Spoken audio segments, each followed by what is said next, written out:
Cool. That's recording now. We got audio. Beep, beep, beep, beep, beep.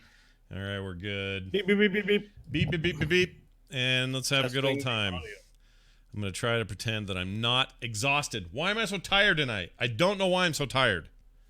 I don't know. What'd you do? You seem pretty hyped at the moment, though. Did you have caffeine before the show? No, and that's what I'm trying to stay hyped. Are you just trying to... Yeah, you're trying to maintain. I'm trying to keep it up, and I don't know how long I can do it, but I'm gonna do my best.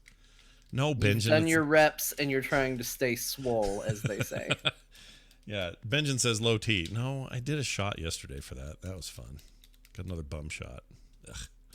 Anyway, all right, here we go. What's low T? Low and terrazine? No, low. Yes, low and terrazine. That's what the T's for, Bo, as we know. Yeah, I know. That's the T is for terrazine. Oh, that reminds me. I'm going to ask you guys. I have something to ask you guys at the top of the show about that terrazine thing. So don't let me forget. Okay. Well, I'll just do it. All right, here we go. Starts in. Wrong tab. That's TWBD. All right, here we go. 3, 2. Oh, what? You need something? What do you got? Not really. I just did something stupid before you started recording. Oh, what is it? I'm decompressing a compressed folder. Oh. Now's the time. Okay. Well, I'm doing some music shopping, okay? And I downloaded a bunch of meaty stuff. Anyways, long story short, it's just decompressing. It's like 2 seconds left. Oh. Sorry. That's Just all right. go ahead. That's all right. I won't talk. Are you sure it's not? You sound fine. It's not messing you up or anything. Yes, okay. I thought maybe it would because there's a lot of read writing happening. Yeah, okay, yeah. We're good. So far we're solid. Okay. Actually, I need to move something out of here. Paste, save. Okay. Now we're really going. Now we're cooking with gas. All right. It starts in 3, 2, 1.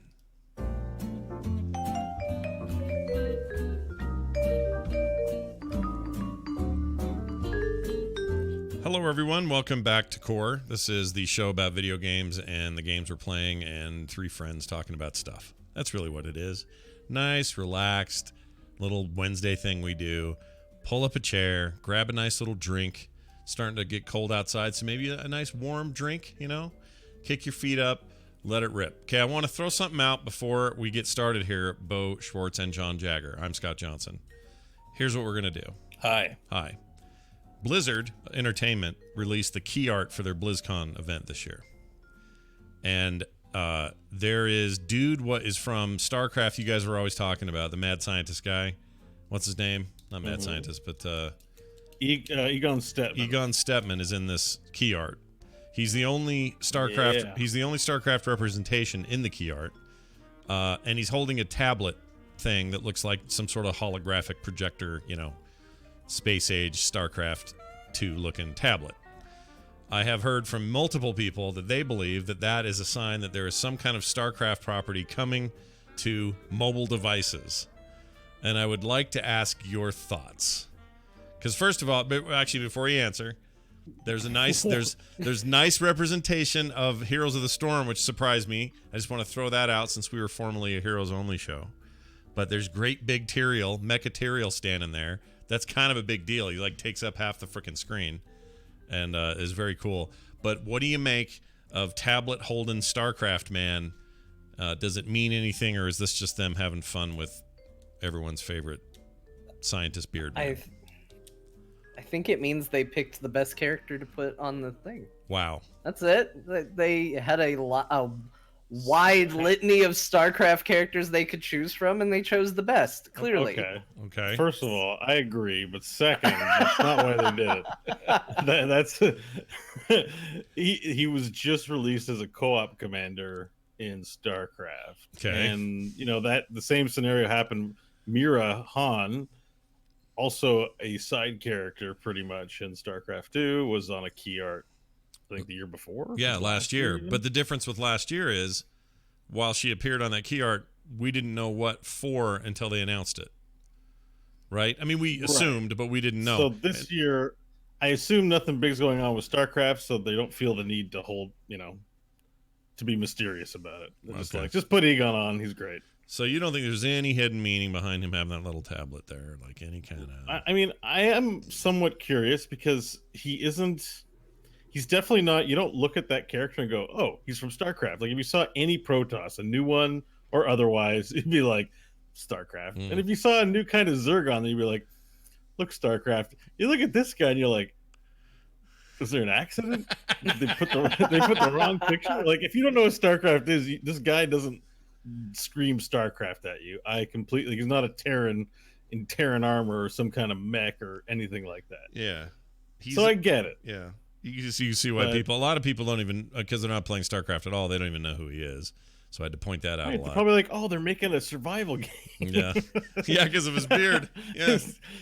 Right. And like my secret wish is that this is because this is the heroes call out, that it's the hero's hero, and in addition to the StarCraft 2 co-op commander. Wow. That'd be great. Yeah. Yes. And the reason Mechaterial's on there is because they're gonna have a mecha that they're selling. It's Mecha Storm was last year. It's not this year. It's old news. Right. I'm just saying they need to get him in that heroes booth, and they have him, because one thing I also learned recently, and we'll talk more about me diving back into WoW. Scott, have you gone to Mechagon yet? I have, and I have nothing but praise for that place. I think it's rad in there. I love it. Do you remember early on in the questing, you're following a prince around, and he's questing? Yeah. The voice of him is Egon Stetmann. Oh, really? So that's the same guy, basically doing the same voice, although a little less he's a little less crazy in the WoW version. Right. Which is saying a lot because he is a clockwork gnome, so he is still a little crazy. But yeah, he's like a toned down Egon. He makes They still have that guy. He's coming in. He's recording sessions. Get him in there to do some heroes. Yeah, why not? Apparently, he's a big hit with anyone who's playing StarCraft at all. So I can see why they would give him some stage. Because who else is there really? I think it's because he went from zero to hero in no time. Yeah. Because Egon Stetmann in the Wings of Liberty campaign is just some weirdo in a lab coat. You don't really pay attention to it. He doesn't really pop out. And I guess they also forgot about him, and they're like, hey, we can design a co-op mission where the last time we saw this guy was like we left him on this planet, and then he went crazy because he was stranded there for like years. Right. And like I don't know whose idea that was to just take it, if that was always on the drawing board or not, but it just feels like, what? He's like, he's awesome. Is he insane in StarCraft? Is he? Yeah. So he gets stranded on, I can't remember the name of the planet, but there's a planet where you got to collect terrazine. So the story is he goes back there, gets stranded, and gets addicted to terrazine because terrazine, I guess, is delicious. All right. I don't really know what terrazine is, to be honest with you. Yeah. And it's rumored he hears voices. Is it Balshir? Is that the name he keeps saying? Balshir is the name of the planet. He speaks to the planet. So that's okay. That's what it is. The planet tells him things. You gotta protect Balshir. She provides beautiful terrazine.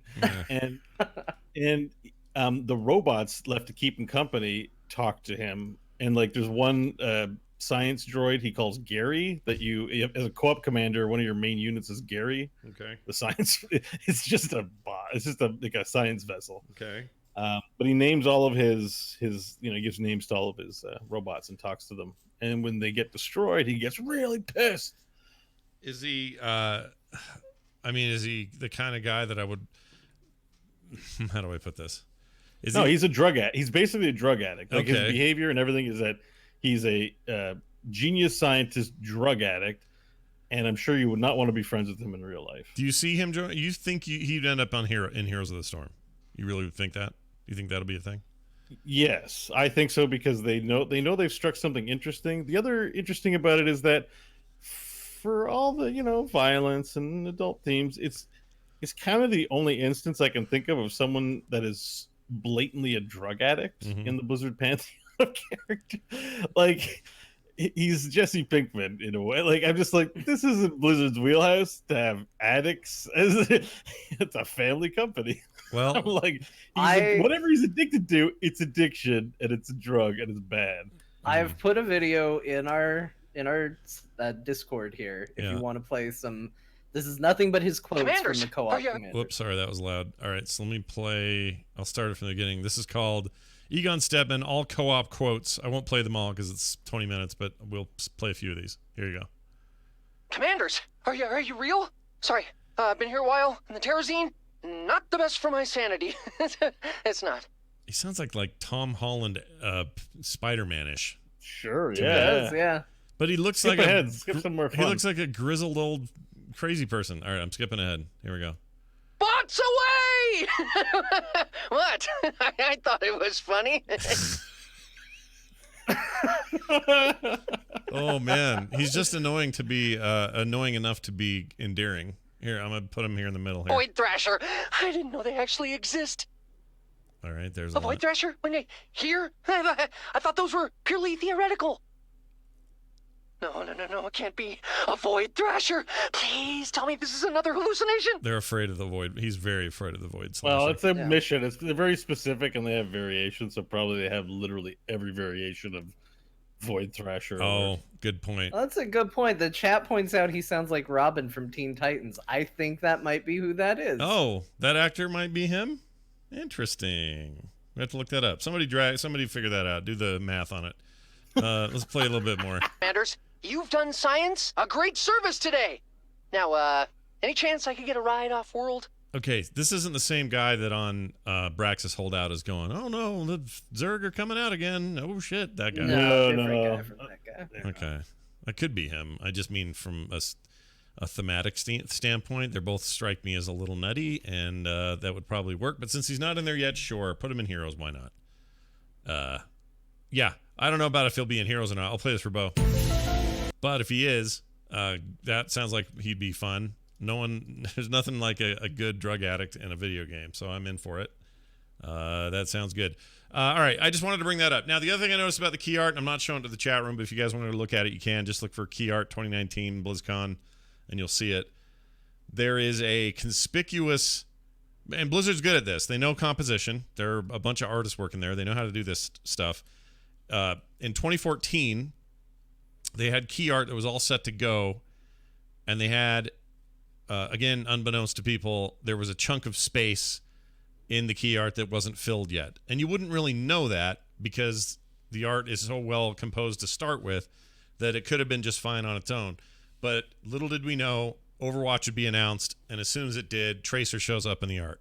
And now she's part of the key art for the rest of the show. I'm convinced that this art is the same. If you look at the lower right-hand quadrant of the art, I think there's a big gape there where you could fit somebody in that hasn't been announced yet, whether it's an IP we know of or a variation on an IP we know of or something brand new. I think there's room for it. So there's my tinfoil hat moment. Yeah. It's a good tinfoil. It's a good one. Yeah, and if you look at it, kind of squint your eyes, you go, oh yeah, there is some negative space there that they would normally put something there. And again, that's the artistry at work, and it's awesome. But I've seen this before, and I just have this feeling. We'll have to wait until November to find out if my feeling means anything. But currently, that's my that's my take on that thing. Anyway, just wanted to get that out of the way. We got real stuff to talk about.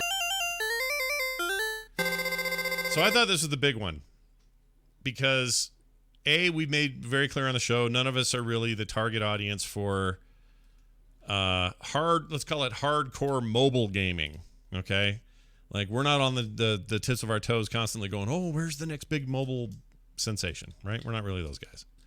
Right. John is in particular not one of those guys. I will play a mobile game here and there, and I'll enjoy them far more than he will, but it's definitely not my main mode. So when people get all excited and say, Scott, did you see that Dead Cells is on phones? I'm like, yeah, that's good for people who would want to play with inferior controls. So enjoy that. But for me and mine, I'd rather have a controller. I'd rather have Steam, put it on a Switch, put it somewhere else. And that's where I prefer those kind of games. So Apple finally got up and announced something in the mobile world that I think is at least worth talking about to see whether we think this is going to be the future of anything or a stopgap measure, a half measure, that sort of thing. And it is the announcement of their gaming subscription in its finality. We've already known it was coming. We knew it would be exclusive, that there would be games that would only show up there, that none of them would be free-to-play or freemium or microtransaction type games. They had a lot of studios and devs who you associate with good quality gaming doing projects on it. It was going to be called Apple Arcade, available as an iOS exclusive service. And last time they were on stage, they announced the Xbox One and PlayStation 4 controllers would be supported natively, whether you were playing on a phone, a tablet, or an Apple TV. That's good news, I think, for people who want to, again, not just use touchscreens all the time. At any rate, they finally announced the price and when it's coming out. It's coming out later this month, and it's going to be $4.99. And up to 5 people on that. So the same family rules they have for everything else apply here. So if you have it for other people in your trusted quote-unquote family, have access to all the same stuff, and they don't have to pay, they're not paying 5 times to get the same service you're getting for the one. So that's, I think, a good thing. Price seems pretty cheap, considering that, again, if you're looking for premium game experiences on mobile, you'll spend easily $4.99 a month, if not more, on just various $1 game here, $2 game there, whatever. Curious what your take is, John, now that it's official and that it's priced as low as it is. Do you think there's something to this, and do you think it means anything for the future of gaming, or is this just like a little blip on your radar? I mean, it probably means something. Mobile games in general make a ton of money, completely ridiculous compared to their overall quality as a product. So it means something. Whether that means something to people who would consider themselves actually, mainstream gamers or not, that kind of remains to be seen. I don't think it does much for me. I don't want another subscription service of any kind. I don't really care how much it is. I'm already about to buy into Disney Plus because Star Wars is there, and I'm a sucker for that. They have enough ways in this world to get me that I'm actively fighting against how many subscriptions I have at this point, and I definitely don't need to give Apple monthly money for exclusive games. But honestly, I don't think that I even understand mobile gaming and even handheld gaming at this point. Because when you think about it, it's really weird. Yeah. What makes it good versus bad? Why it was the Game Boy, an amazing launch platform? Why do we talk about the DS like it's such a crazy thing? The 3DS, Game Boy Advance, why is that such a successful generation? You look at Sony, nothing. Why is the Switch so successful in its handheld mode? Is it just because it's got Nintendo on it? Like, is that really it? Well, or is there more to it? I mean, I want one now as an adult. And then why, comparatively, do I see mobile gaming and I go, most of this is garbage? It's 95% garbage here. What makes one successful? What makes another not successful? It's really, really hard to say. And as the graphics and power and all of that and the ability to now play with a controller, how does that change it? And the answer is, I don't know. I have no idea anymore at this point. I mean, okay. So let me answer those. I'm going to throw out some ideas I've had that are specific to stuff you just said, and then I want to hear Bo's take. So I think that you make a good point. However, the one commonality was, with your examples of why did we think the DS was so cool, and why did everyone love the Game Boy, and why do we think of it so fondly, and why does everyone want a Switch, and why is the Switch so rad? The answer is almost, I think, exclusively the fact that Nintendo makes games for these things you just mentioned. And Nintendo is the greatest legacy in video games. I'll just say it. They just are. I think it'd be hard to argue that they're not. And if there are good arguments why they're not, fine, I'll take it. But you talk to anybody who's anybody in the industry, and they all look back to Nintendo for inspiration. They all talk about Miyamoto's impact on the industry, games like Mario moving into 3D and what that did to 3D graphics, and moving forward, how that changed everything about games. It's just everywhere you go and everywhere you look. They reinvented controllers multiple times. They're not always perfect at that. They don't always nail it. But there have been a few times there where it's like, oh my gosh, games will never be the same since this D-pad. Games will never be the same now that we have analog sticks on these things. Or at least bringing some of that to the mainstream in a way that others didn't. So why do people look that fondly on that? Whereas if you look at something like the Sony handhelds, which certainly had their high points, or even Sony consoles that have had their high points, you still kind of are left with this feeling that, yeah, but the really classic stuff that lasts forever, could play it any day now, never gets old. That's in Nintendo's camp. And I think that's why they own that so well and do so well. So it doesn't kind of matter where they put their stuff. They just are great at it because their games are great. In the case of this mobile argument, I think I don't disagree with you. I think they have yet to prove themselves, even though financially it's proved itself over and over. People are making buckets and buckets of money. Billions of dollars a year are being made in mostly the free-to-play market on mobile. And here's the funny thing about all this.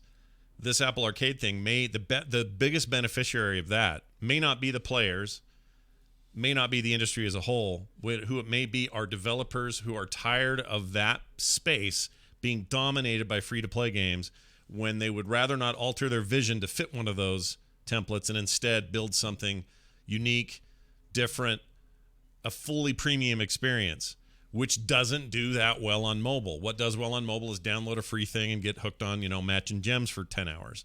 That's what's popular. So for them to get unique experiences out there, the risks go way down when there's a subscription that's basically paying everybody to do it.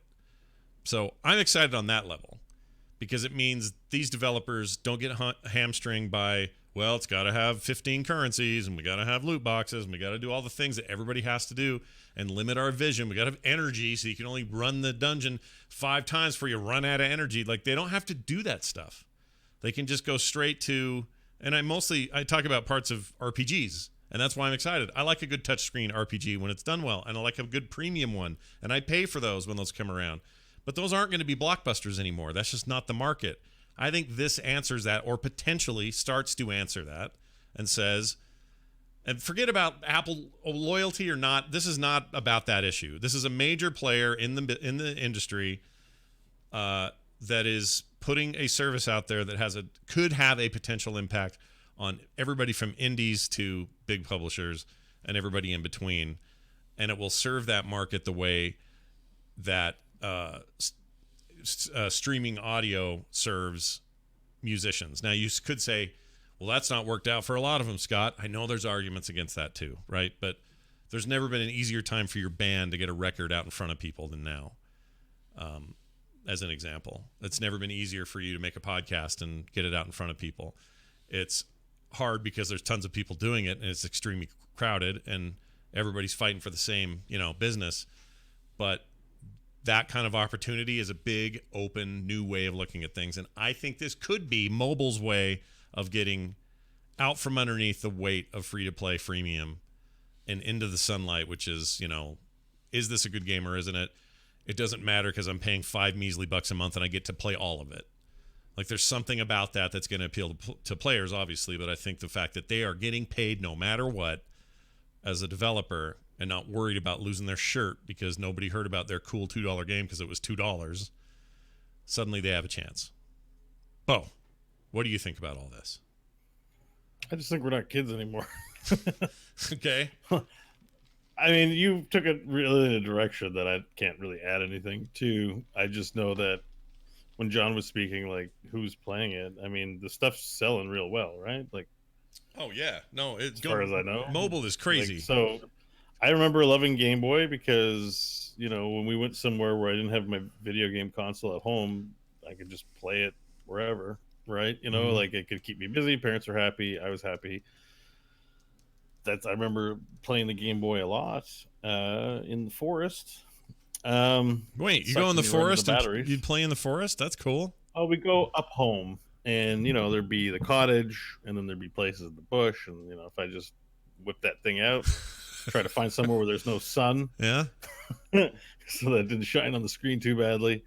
I'd play that, and then I think there were periods. I had a Game Boy Color at one point. There were periods of time where the console was not accessible. It was nice to have that convenience. I just feel like there's like a use case for it, and I feel like we're not the audience for it at all. And that's why it just doesn't. I mean, Scott likes the stuff, but Scott, you have a very open, lover of all games, want to trial games, very enthusiastic, and sort of take that I think, open view of things. Mm-hmm. You know, when we look at what's the point of these things, most of the people that we have in our communities have spent $3,000 or somewhere thereabouts on a PC, Mm-hmm. maybe something else on a console, and there's just like, I'm an adult. If I'm not, but when I'm at my computer is when I'm escaping the world. When I'm out, it's because I got to do groceries and like, I don't know, what do adults do? Live life.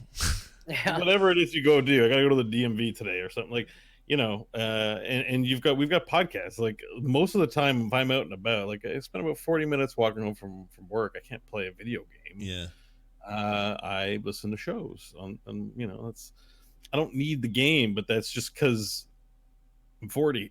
Yeah. and that's not a place I use it. I think young people have lots of reason to use it just because they have energy. They can't, you know, sit like a sea turtle in front of one place and play for 8 hours. They have to move their bodies, and so like it's just makes sense. Sure. Yeah. And then the other market is grandma or whoever plays casual games, Mm-hmm. who will spend lots of money on Farmville, and they exist too. Sure. I mean, that's super true. My girlfriend's kids, they play games I've never heard of on the recommendation of YouTubers I've never heard of, but I'm sure are extremely successful. Yeah. And it's just like, it's like they're making it up. It's like they are pulling games that they talk about as if they are the next Mario Brothers. And it's just stuff I've never even heard of or even come remotely close to talking about, because for them, they get on a phone, they get on a tablet, they watch YouTube videos, they have a whole different algorithm that YouTube is serving them than it is me. YouTube just wants to tell me what cool comic characters did this week, and I'm like, sweet, that's what I want to know. But they hear about all these games we never get to hear about that's on mobile that becomes their world, and they don't care about the rest, and they have a ton of time to kill, whereas I have none. I'm sitting there going, geez, I wish I had time to friggin' learn what half these things are. And they're just looking for more ways to kill time. Well, and so the crossover is what's always impressed me, especially in the last couple of years. Fortnite makes most of their money on mobile now, and a huge amount of that on iOS. They make $1.5 million per day in revenue on mobile, on iOS alone. That doesn't count Android, doesn't count anything else. iOS devices alone, $1.5 million. And that's, by the way, after the 30% cut Apple takes for hosting everything. Did you say a day? A day. Per day. A day? Per day. They make $1 million on mobile per day. Per day. That is how big that game is. And any of us are wondering why, like, mobile's not going crazy. Like, you know, geez. I know. Yeah. And that now what's up with people in Fortnite, man? They just fell in love with it. That's crazy. Well, and then, not only that, like I saw a video of a kid on an iPad mini who was playing Fortnite against a brother on a PlayStation. I don't know, how did it work? No, I think I know what you're talking about. Like, he was playing against somebody who was using like the mouse and keyboard or a controller. Yeah, mouse and keyboard, I think it was, and he whooped everybody. This kid, and he was going zip zap zip zap zip. Like, I guess what I'm saying is I am 100% willing to admit and say this is just what they were raised on. This is a whole new aspect to this, and clearly the money's there, or else it wouldn't be so saturated. There's so much stuff, and every day if I'm looking on Instagram, I get 50 ads a day about video games saying download this one, and I admit I'll look at some and go, that looks like an RPG I'd play. I wonder how free to play that is. Oh, it's terrible. Okay, forget it. Like, I go through those motions. What I want is good premium experiences. I don't know if you guys ever played Card Crawl on iOS, but it is a fantastic game. Still a good game.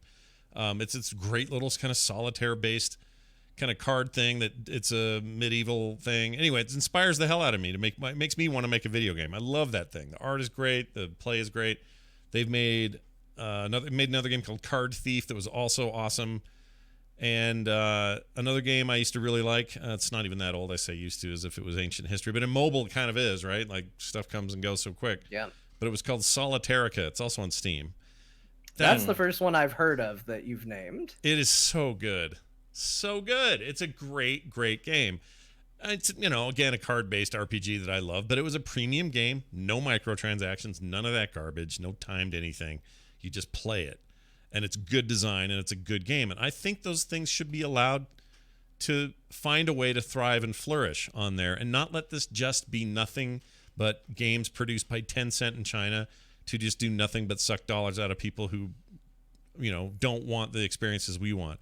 Like, I feel like this in a way could address us as mainstream gamers who do have phones, who might find ourselves with a few extra minutes, and a price as low as $4.99 a month. I mean, yeah, I know we got a lot of things that are trying to get us for whatever a month, but it's pretty cheap if you plan on playing it. And you're right. It's a nice signal. Like, hey, we know this is an audience that we don't typically serve. Here's our way to plant a little flag to say, come over here. This is where your stuff is. Mm-hmm. Because honestly, like, half the stuff that I see on mobile, which I don't go looking for, obviously, but again, the kids show me a lot of this. I see a lot of it that way. Yeah. And like, it just makes me mad. Yeah. Because they'll go, John, have you heard about Grandma? And I was like my parents' parent? And they're like, no, it's a game. And they're like, look at this. And they explain the game to me, and it's basically a house where you have to go around and click on objects, and if you make too much noise or whatever, Grandma comes and kills you.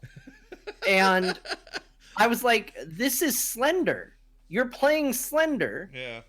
Retooled and rethemed, and you're excited about it. And honestly, I'm annoyed because there are real games out there, and then I look like the bad guy because now I'm trying to introduce small children into Slender. And I'm like, no, if you're going to be into like murder, you're going to be into the right kind of murder. Right. Look at this. Yeah. But then again, you can go get some form of Slender, multiple forms of Slender on mobile now. Like, it's just a weird market, and it's weird for us because we're looking for curated, built over time, smartly designed, iterative gaming experiences that play off of our genres we like and things like that. And mobile has decided to come in and at lightning fast speed introduce something every day and then have it be dead and old by Friday. Like, it's just a weird thing, and kids are used to it. So Bo's right. We're not kids anymore, so it's frustrating. But this, I at least think, is an interesting stab at trying to say, well, what if these things were made in such a way that they were more like the games you guys want to play? I mean, there's limits, right? Like, the last thing I see John doing is going, oh, finally, I can prop my 6-inch phone up here and then pair my PS4 controller with it and play for the next 6 hours. Like, I still don't see you doing that. But they may. Like, Oceanhorn 2 looks amazing. It's one of the games coming with it. I want to play that thing. I loved Oceanhorn 1, and it was even better on a controller, which I played with a MiFi controller, and I would love to play a sequel to that. So I'm not against any of this. I just hope it reaches... I hope the games themselves can transcend the other limitations, like, well, it's mobile devices. They should be fun, quick experiences that you're just in and out of. Like, what do you do about narrative? What do you do about long form? Like, there's a lot of questions about how these serve us as the kind of players we are. But it's a big deal because it's done. $4.99. I think it's the 20th they said. I think that's right. Which is ironic. Yeah, it was soon. It was super soon. Same date as my Switch Lite gets here and my copy of Link's Awakening. Right? Yeah. Oh man, here's the crazy thing. That might be the game that gets me to somehow buy a Switch. Yeah. I don't know when that's actually going to happen, but man, do I want to play that new Link's Awakening. Tempting, right? Like, it's the game I've played already of the bunch. I mean, granted, it's very different looking than the Game Boy game, but it's I know the story. I know what happens. I know what you do. I know what you fight.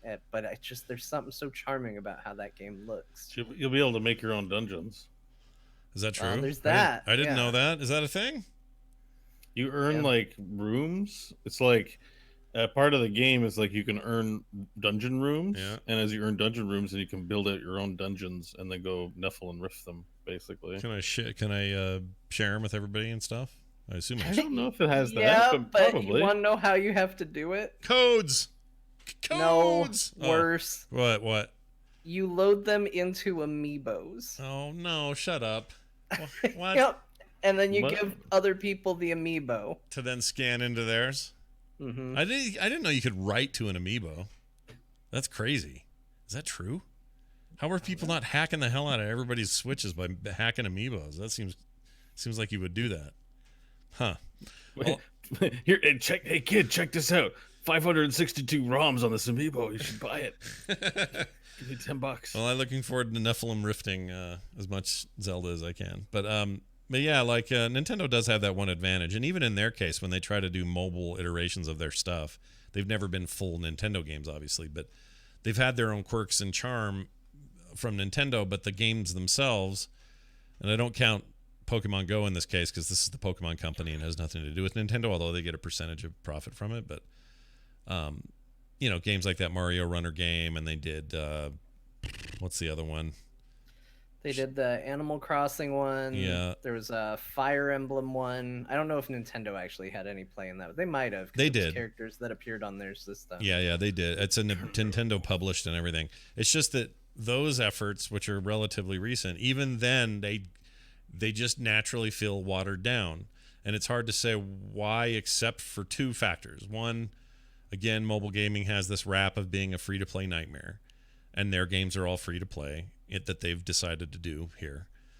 But also, even though phones, like if I go buy a new phone today, or this new phone they announced yesterday, is legitimately faster than the Switch or any other kind of handheld device. Same goes for the new Samsung Galaxy stuff. These are really fast machines, and they put other handheld gaming to shame in terms of capability. But what they don't have is decent controls. Everything is finger-based, and that's where it breaks for me. So yeah. I hope I can find some middle. I'm going to try this service. We can talk about it on the show. They're giving a free month plus, free month to try it out. And I'm going to do that, and I'm going to try it on everything from an Apple TV down to a phone and whatever I can in between, and we'll talk about it. We'll see if it's something to, watch or not, or if any of us care about it or not. I don't know. I just know we had a bunch of kids over here today because Kim did this cooking thing at the house. Anyway, it's a long story, but there were a bunch of 10-year-old girls over here, and they were all just so loud in the other room, and I could barely stand it. But they're stoked about this. Like, you ask me, are you guys excited about that? Oh my gosh, I'm so excited! I don't know if my iPad's too old, but I'm so excited. And like, they're losing their minds. So maybe this is just some of this is generational, man. I don't know, man. Well, I mean, Apple, people like Apple products. Yeah, they do. They sell all right. I get, they do well. Seems to be a thing. There's a generation of people who aren't concerned about the hardware that's running in their they don't care. Computer. That's what's different now, right? With a friend of mine. Yeah. Because it caused a delay of like an hour and a half of what we were about to do. But I guess he'd moved his computer from one area of the living room to another. And then when he moved it back, it said, your CPU fan is not working. And he calls me in a panic, and he's like, is my computer going to melt? I spent so much money on this. I just got it. And so he spent an hour and a half on like Discord video chat trying to get him to put the phone in so I could see if the fan was spinning and all that. And I'm like, it kept describing, is that the CPU? And he pointed at some chip on the motherboard. And I'm like, no, do you not know what a heatsink looks like? For the love of Mike. And I was getting like so frustrated because I'm like, this is taking forever because you know nothing about the components inside your computer. Yeah. Because if you did, this call would take like 5 minutes. Instead, it took an hour and a half because I had to educate the person who's probably already forgotten. It's been like 4 days. Yeah. About what a heatsink looks like and what a fan looks like. Mm-hmm. Anyways, the fan was stopped, and we got it going by simply just giving it a little tap. It was like nothing.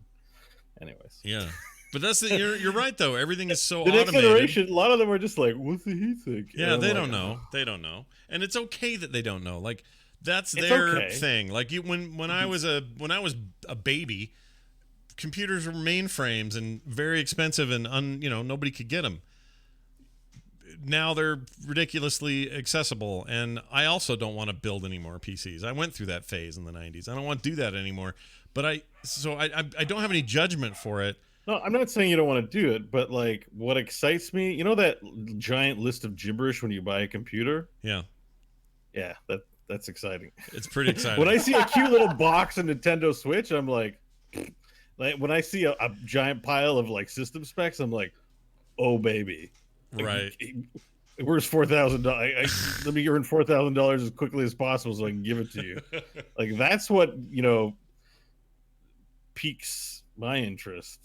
And it's. I mean, I don't know if John, you're the same, but that might be why our conversations about what's going on in mobile is very like we don't relate to that. Well, it's I very get a little bit the same about it. Although I did notice the world passed me by a little bit. There was definitely a age where my interest was very into it, and I could have told you every component at a glance. I could have told you what was new, what was upcoming, all of that. And then it got to a certain point where I was like, "This computer doesn't have an AGP slot on it. What's it use?" They're like. And somebody said PCI. I was like, that doesn't make any sense to me because I didn't realize that they meant PCI Express and that was a new technology. I hadn't caught up. I wasn't up on the cool computer building lingo. And so for me, that was like, what? No AGP slot? You're using PCI and it's better? I don't understand the world anymore. Yeah. I'm still with you. It's easy to fall off on that stuff. And I'm the same. But I also appreciate, like in Nintendo's case, they kind of make magic and you don't care where it comes from. And I think that mobile hasn't caught that. They don't know how to do that. They haven't figured it out. But Nintendo figured it out across the board of devices. And they've had their downtimes. I'm not forgetting Wii U's and I'm not forgetting, the mediocre reception of the GameCube, although I love that freaking thing. I like the GameCube. Yeah, it was cool. I know they've had their moments. The game, or the what was it called? The Virtual Boy, that was poop. Virtual Boy? It was cool. I remember thinking all that stuff was pretty cool. And that's why I say I think it's just either my age or my taste at this juncture. Sure. But they also do a thing Virtual where, Boy. Yeah, Virtual Boy. Like, they'll put out a system now, and they'll go, we put Doom 3 on it, and it runs like shit.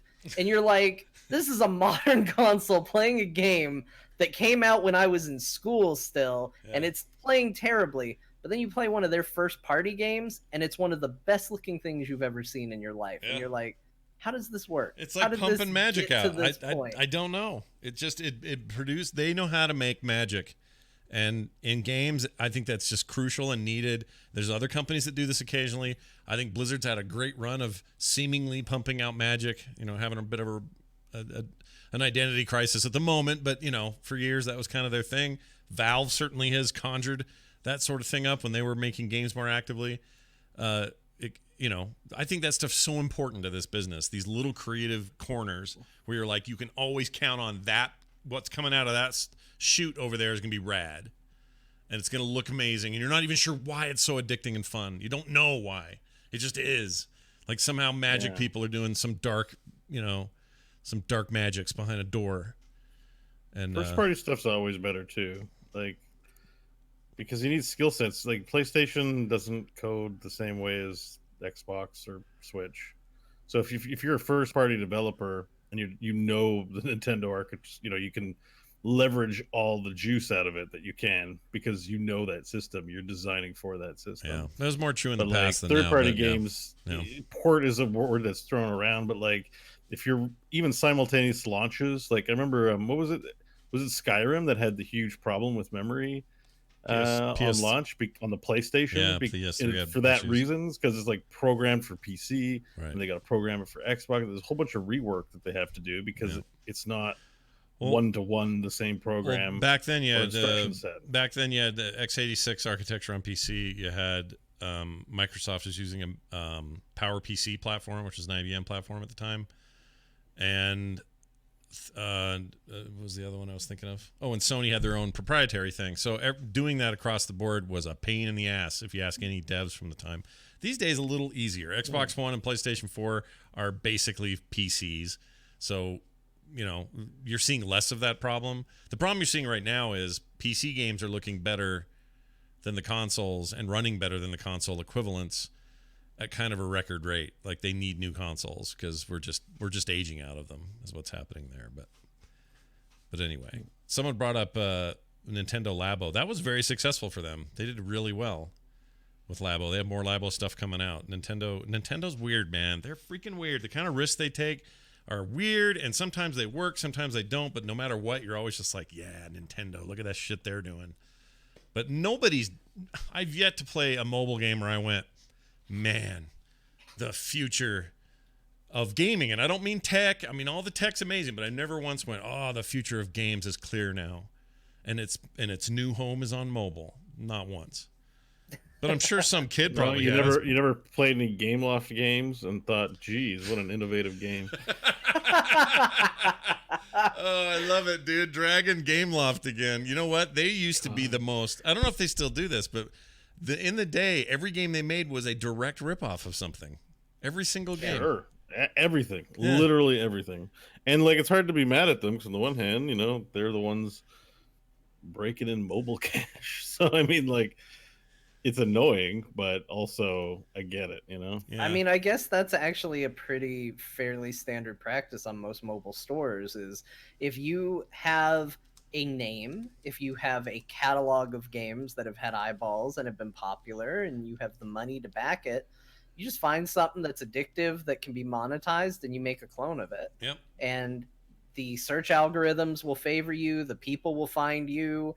You don't have to be the first one to create it. Eyeballs will just go to you. And I mean, it's such the Wild West that you basically just steal other people's work and get a ton of money to do it. They're Demon Hunters, or what's that series? They have a game, something Hunters. Dungeon Hunter. Dungeon Hunter. Diablo, yeah, basically. Totally. 1 through 5 now they're up to. The recent ones are really bad, but the first one was least. They must be laughing about Diablo Immortal. They're like, yeah, boo, yeah. Boo, Diablo, come play Dungeon Hunter. Yeah, no kidding. Diablo. Like, why?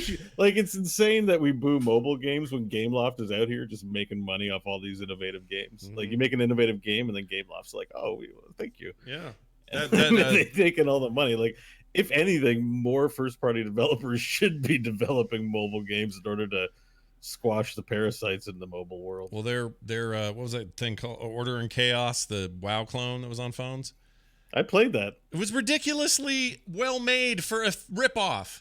Like for a mobile game at that at that time, yeah. It was like, oh, this is cool. Yeah, it was low poly, but like you got this is a world, and I'm pressing attacks like hotkeys and stuff. Yeah, that guy's got quests. I'm doing quests. I got some armor. Like, you're doing the stuff. We almost started. This is, oh my gosh, this takes me way back to like 2009, but we almost started a AIE chapter in a guild chapter in that freaking Order and Chaos game.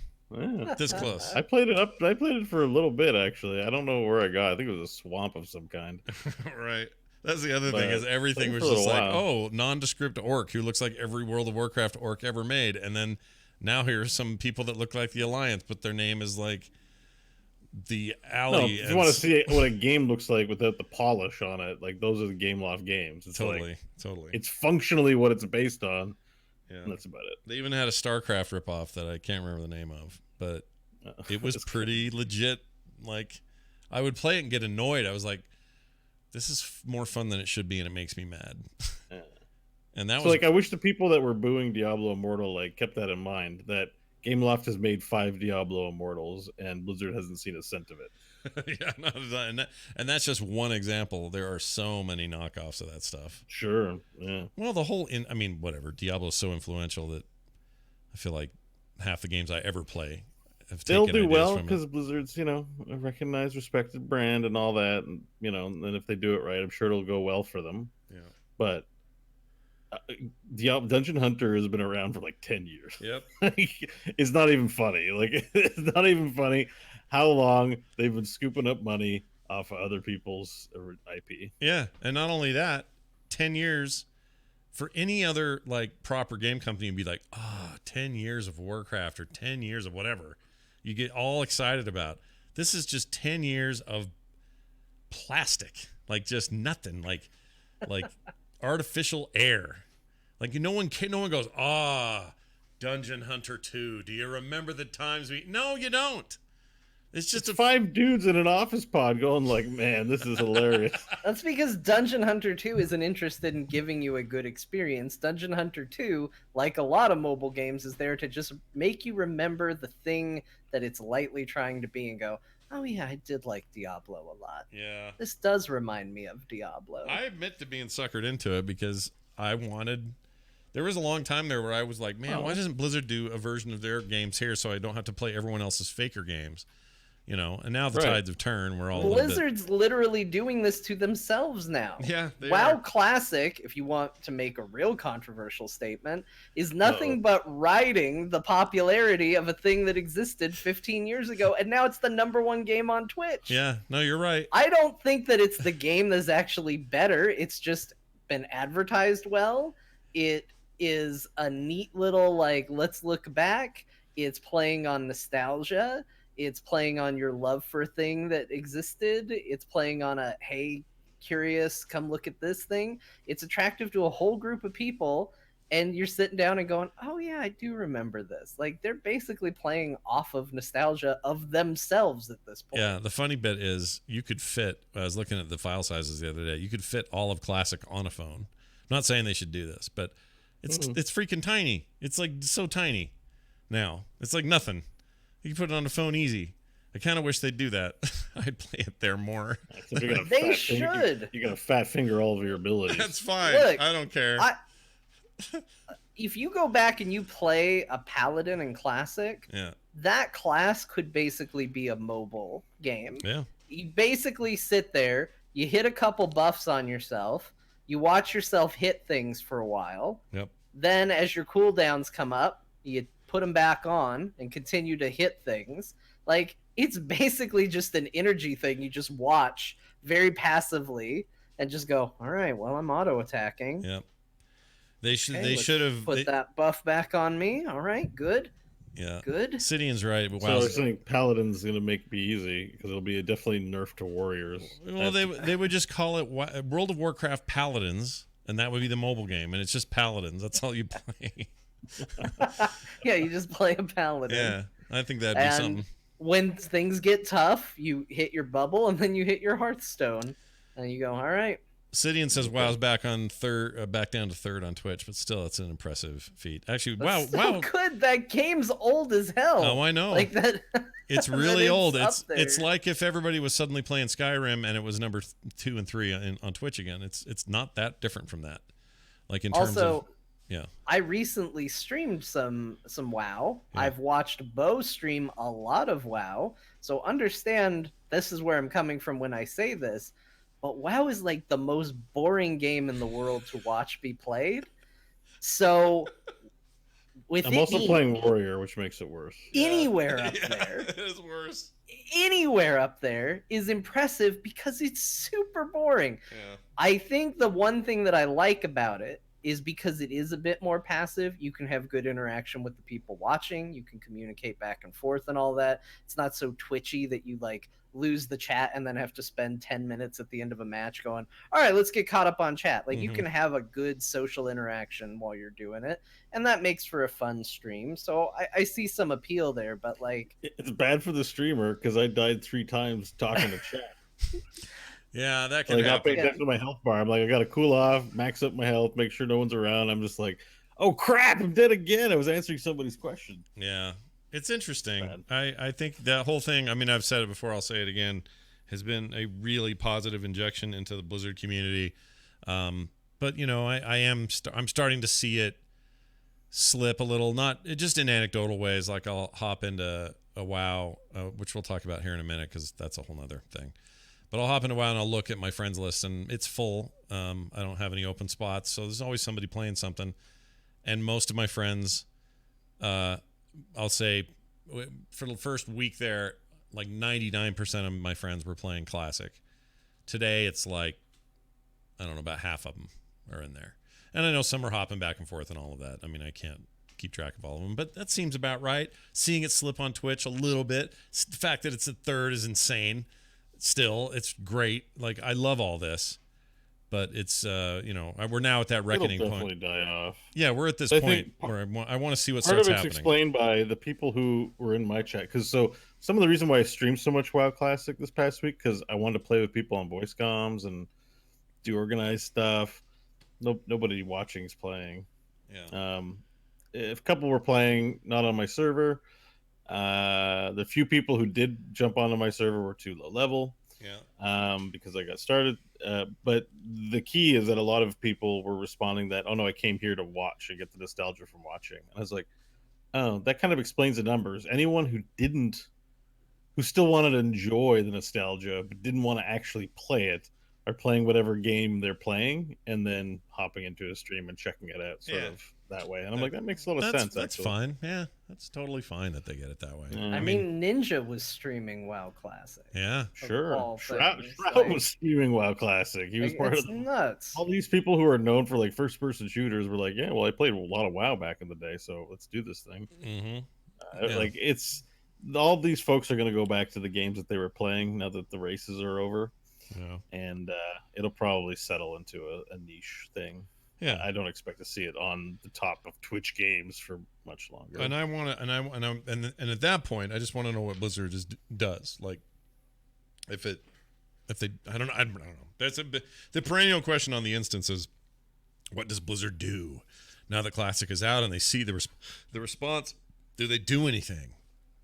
Do they add more? Do they keep it on its own? I mean, we talked about this ad nauseum a couple weeks ago, but we don't have to do it again. But that's my number one big curiosity right now. So we'll see how that goes. Real quick, they're making a remake of Face Off. I just had to get that out there. I'm annoyed by it. Did John Woo direct that? Yes, it's John Woo's third American film, I think. He did his first was Hard Target. I was a giant John Woo nerd in the 90s. I loved Wasn't it Broken Arrow? Broken Arrow. Oh, that's what I meant. What did I say? Hard Target? No, it's Hard Target, not Broken Arrow. Hard Target was his first one. That was the one with Jean-Claude Van Damme, set down in the South. Most dangerous game ripoff, that kind of thing. It's great. Great movie. Totally should watch it. I love it still. He punches a snake. It's amazing. And then, second one was... Broken Arrow was after Face Off, wasn't it? Oh, shit. I'm pretty sure Broken Arrow was the first one. John... When did he do Mission Impossible 2? Was the first one. No, it was not his first one. Or the first one. It was 2. Okay, here you go. John Woo, IMDb. Here are his films in America. Hard Target. That was 93. Broken Arrow, 96. So you were right. Face Off, 97. Okay. Mission Impossible 2, 2000.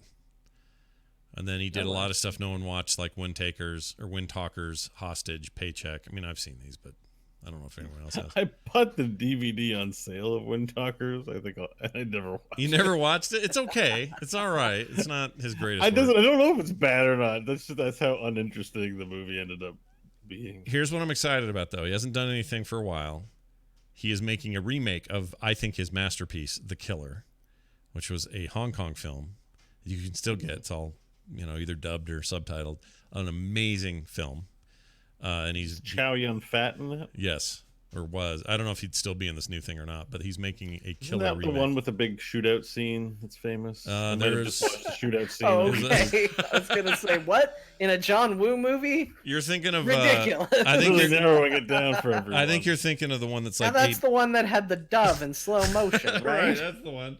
No, you're thinking of the one that was like 8 minutes of uninterrupted shooting. Is that the one you're thinking of? Yeah. That was from. Cameron probably knows what it is. That's Hard Boiled. Hard Boiled is awesome. Oh, that sounds right. Hard Boiled is so good, and that was the last thing he did before he came to the States. Anyway, the point is, Face Off was a thing of its time. It was a thing of the perfect time to get somebody like Nicolas Cage and somebody like what's his name, John Travolta. No. In the same room doing this hammed up freaking impression of each other. It was important that all three of those factors came together, John Woo and those two guys. I don't think you replicate that now. And honestly, I don't think you even need the John Travolta. You don't, do you? You think it's just Nick Cage? It's like, honestly, think about the movie and the two actors in it. Yeah. And then think about replacing just one of them. And I think about, like, well, what if it was somebody other than Nick Cage? And I go, I know. no, you couldn't do it. I agree. And then I think, well, what if it was someone other than John Travolta? And I go, yeah, it could literally be anybody. Is there an upcoming Nick Cage? Is there a new Nick Cage, or is he? No, really the new Nick Cage is current Nick Cage. Yeah, there is no new Nick Cage, I don't think. It sounds like you've done the science on that. Yeah. Yes, that's the math. Also, John Woo has a great nose mole. I'm just throwing that out there. It's really rad. Anyway, so that's. I just wanted to mention that. That's just a little thing. Cool. Just wanted to get that out of the way before we talk about what we've been playing this week and what we're screwing around with. So I've been playing tons of World of Warcraft, and you're thinking, oh, cool, Scott, nice to see you back in Classic. No, it's been all retail. But you got to remember, Classic is singularly responsible for me getting completely fired up again for WoW. And we talked about it last week at length, but it's still going. I'm grinding out my rep. I'm probably going to get flying. I got all kinds of stuff going on that I usually hate, and I'm doing it anyway. So what's the deal? I don't know. I went down the exact same road as you. Since we're talking about WoW, we might as well. It's on all of our lists. We can go around the horn about it. Yeah. I had the exact same thing happen. I kept thinking, you know what? It'd be fun to just stream Classic, and have that be a streaming game, and then I can play regular WoW if I just feel like playing it and not have to stream it. And I didn't feel like streaming. I felt like, watching Netflix and playing a game. So I jumped into current WoW, and now I'm hooked. Yeah. Honestly, I think the biggest problem with this current patch for WoW is that they start you in Nazjatar, which is friggin' abysmal. I hate that place. I don't like it either. Like, it's beautiful, but my goodness, do I hate doing anything there. Well, the problem is, it's because all the paths suck. It's like everything's a curly queue to get anywhere. So if it's like, oh, there's a world quest over here I have to do, it makes sense that I would kind of go that direction. No, go back here, go up 9 flights of stairs, get on the top level, cross through an alliance camp. That stuff's the worst. Yeah, like, I might change my tone on Nazjatar once I get flying, but the problem is I got to spend a lot of time there before I get flying. Right. And so right now I don't have it, so I just hate that place. Yeah, I think it's awful, and I don't like its setup of like, all right, we got daily quests for you, go do them. Yeah. It does feel a little. You want to fight a rare? Okay, whatever. It's a little. Is it gonna drop anything good? No, not really. Yeah. Like, these goblins don't you want to be their friend? It's like Burning Crusade came back and said, "Hey, remember those blue question marks or exclamation points? Got some of those in here for you. Let's go do that every day." So it's not the best. You can choose between 3 little water goblins to play with. Yeah. You want to play with the healer? No, not really. If you level him up, he can heal you. Then why is he the healer? If he can't heal right out of the gate, what's the point of him? Yeah. Hit stuff with a stick till you level him up. I just don't like Nazjatar at all. Yeah. But I went to Mechagon, and oh my gosh, do I love Mechagon. I do too. I love Mechagon so much. That place is my jam. I want a whole MMO in Mechagon is what I want. I love it there. Oh, that place is rad. The fact that it rains in places and everything goes rusty and messed up, and like the rares actually seem to drop things of consequence there. It's not just like, well, now your goblin friend likes you more. It's Mad Maxy as hell. There's just like a really cool vibe to everything there. I am 100% in agreement with you. I think Mechagon is rad. And I argue with Garrett with this every week because he loves Nazjatar, can't stand Mechagon. Same, just swapped. And see, that's the thing that's so weird is I feel like, and Scott, tell me if you feel this too. Yeah. It almost feels like they had a schism in the development team. When they sat down and they're like, let's decide what we're doing for Endgame here. Yeah. And there was a schism, and some people were like, a bunch of quests and water goblin rep and curly Q paths. And the other team was like, none of that. And they couldn't agree, and finally someone came in to mediate and said, okay, look, we're each giving you a zone to design. Go design a zone. Because there's clearly passion for Nazjatar. Ever since I started throwing out my take that Mechagon was way better, I've been getting people saying, like, no, Nazjatar's the better zone. Like, far and away, it's the better zone. And I just can't understand them. Yeah, I don't like get it. It is night and day to me. It's not even a case of, well, I can kind of see their point. Like, it seems insane to like that one compared to the other. So I almost wonder if the development team felt that same way. But it also makes me wonder, like, why can't both these concepts exist in the same zone? Oh, in the same place. Yeah, that's an interesting point. I mean, this particular expansion's made a point of separating a lot of stuff and having two very distinct places to do everything, and that's been since the beginning all the way to where we are now. Even raids for the first time were, split where people started and where they ended up. So I think part of this might just be them trying to appeal to a certain style on one side and to a certain style on the other, and it's just hitting it for us and other people who like buried freaking elf shit that now is exposed because the water went away. That appeals to those sensibilities or something, whereas just kind of this playground of Mechagon is what you and I don't know, it's weird. It is very weird. I agree with you 100%, and it makes me not want to spend any time in Nazjatar and spend all my time in Mechagon. Yeah. It's very weird. I went to Mechagon, and within 5 minutes they were like, "You want a jetpack?" And I was like, "Hell yes, I want a jetpack. Why wouldn't I want a jetpack?" Yeah, this is amazing. They've got really cool stuff over there, no question. But it's so weird though. To get back to the overall arc here, that in both our cases, it's I really can't credit anything but Classic for firing me up. Not to play Classic, though. I got my 3.5 hours in. I'm good. I don't want to do that anymore. I want to play this other thing, and I have been. And I'm still working on my warrior, who's level 36 or something now. And he's great. Like, I'm just having a great time in WoW. And you sometimes forget also that WoW is the perfect... I got a Netflix thing going on, and I'm going to watch that while I play this video game and make progress. It's just perfect for that stuff. It's just there aren't enough video games to let me do that. So, hats off. So, Bo, you dinged 29, yeah? How'd that go in Classic? Bo's going all the way. I mean, it's going. It's slow and steady. Having fun. Are you gonna go all the way to 60? Do you think? Probably. Yeah. I mean, if I keep playing, as soon as I drop off on interest, I'm probably just out for all of it. But it's kind of fun for the same reason that you're probably enjoying it. Just log in and kind of casually do your stuff. I've been enjoying the way the questing works in it. So that's good. Yeah, 29. Did dungeons seem like really take a long time to get to? It's, there's sort of an epicness to it, walking back out, not just blinking out of invisibility after the dungeon run's done. Mm-hmm. There's a lot of tactile aesthetic that I'm still digging. So, as long as I keep sort of enjoying it, like I have Gears 5 installed, and I chose to play WoW over it 2 nights in a row. So I'm like, there's something to it, but I'm just wondering when I'll finally lose interest. I just sort of assume I will. So, well, that's I saw you run a dungeon. And I like that dungeon a lot. I love that dungeon, actually. But man, it felt like you were in there for a small eternity. It really reminded me. And about 2 hours.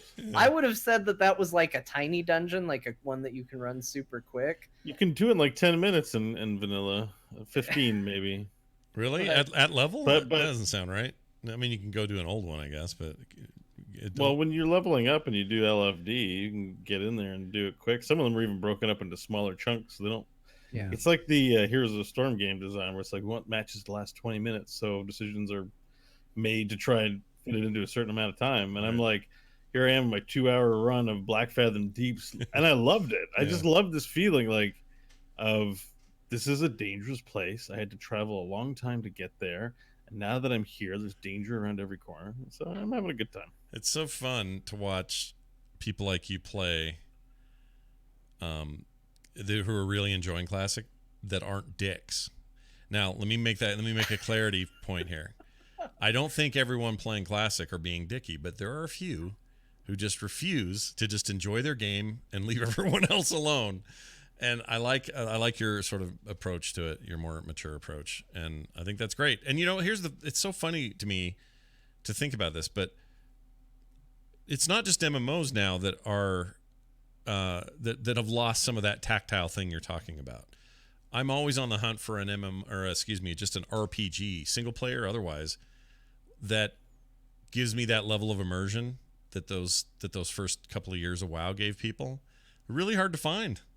Like, nobody makes it like that anymore. All of it's got arrows telling you where to go. And I mean, I guess I should be playing the Souls games probably if that's what I'm looking for, because apparently that's where things are hard. But I don't like that kind of hard. You know what I think is a real good example of what we're talking about is Red Dead Redemption 2. Yeah. That is a game not in a hurry to do a damn thing. Right. Has long dungeons in it? No. No, but like that 2 hours that you spent in that dungeon is like a horse ride in Red Dead 2. Everything in that game is meticulously animated and drawn out.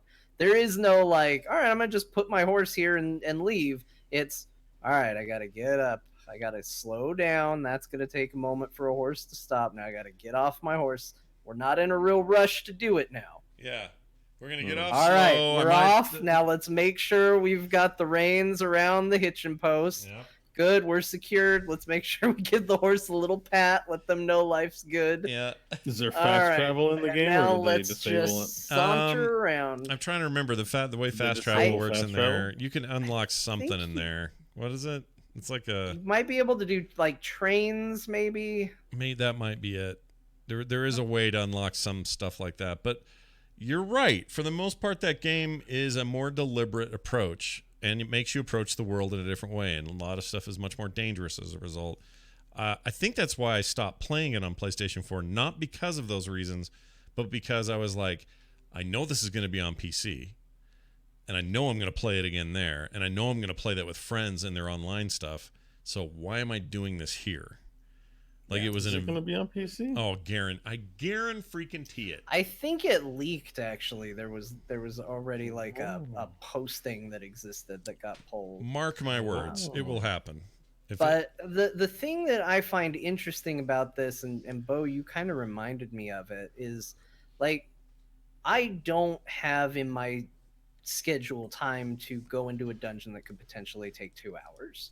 Like, that's hard for me to do. That's hard for me to find the time to do. Right. Yeah. Unless I really deliberately plan it out.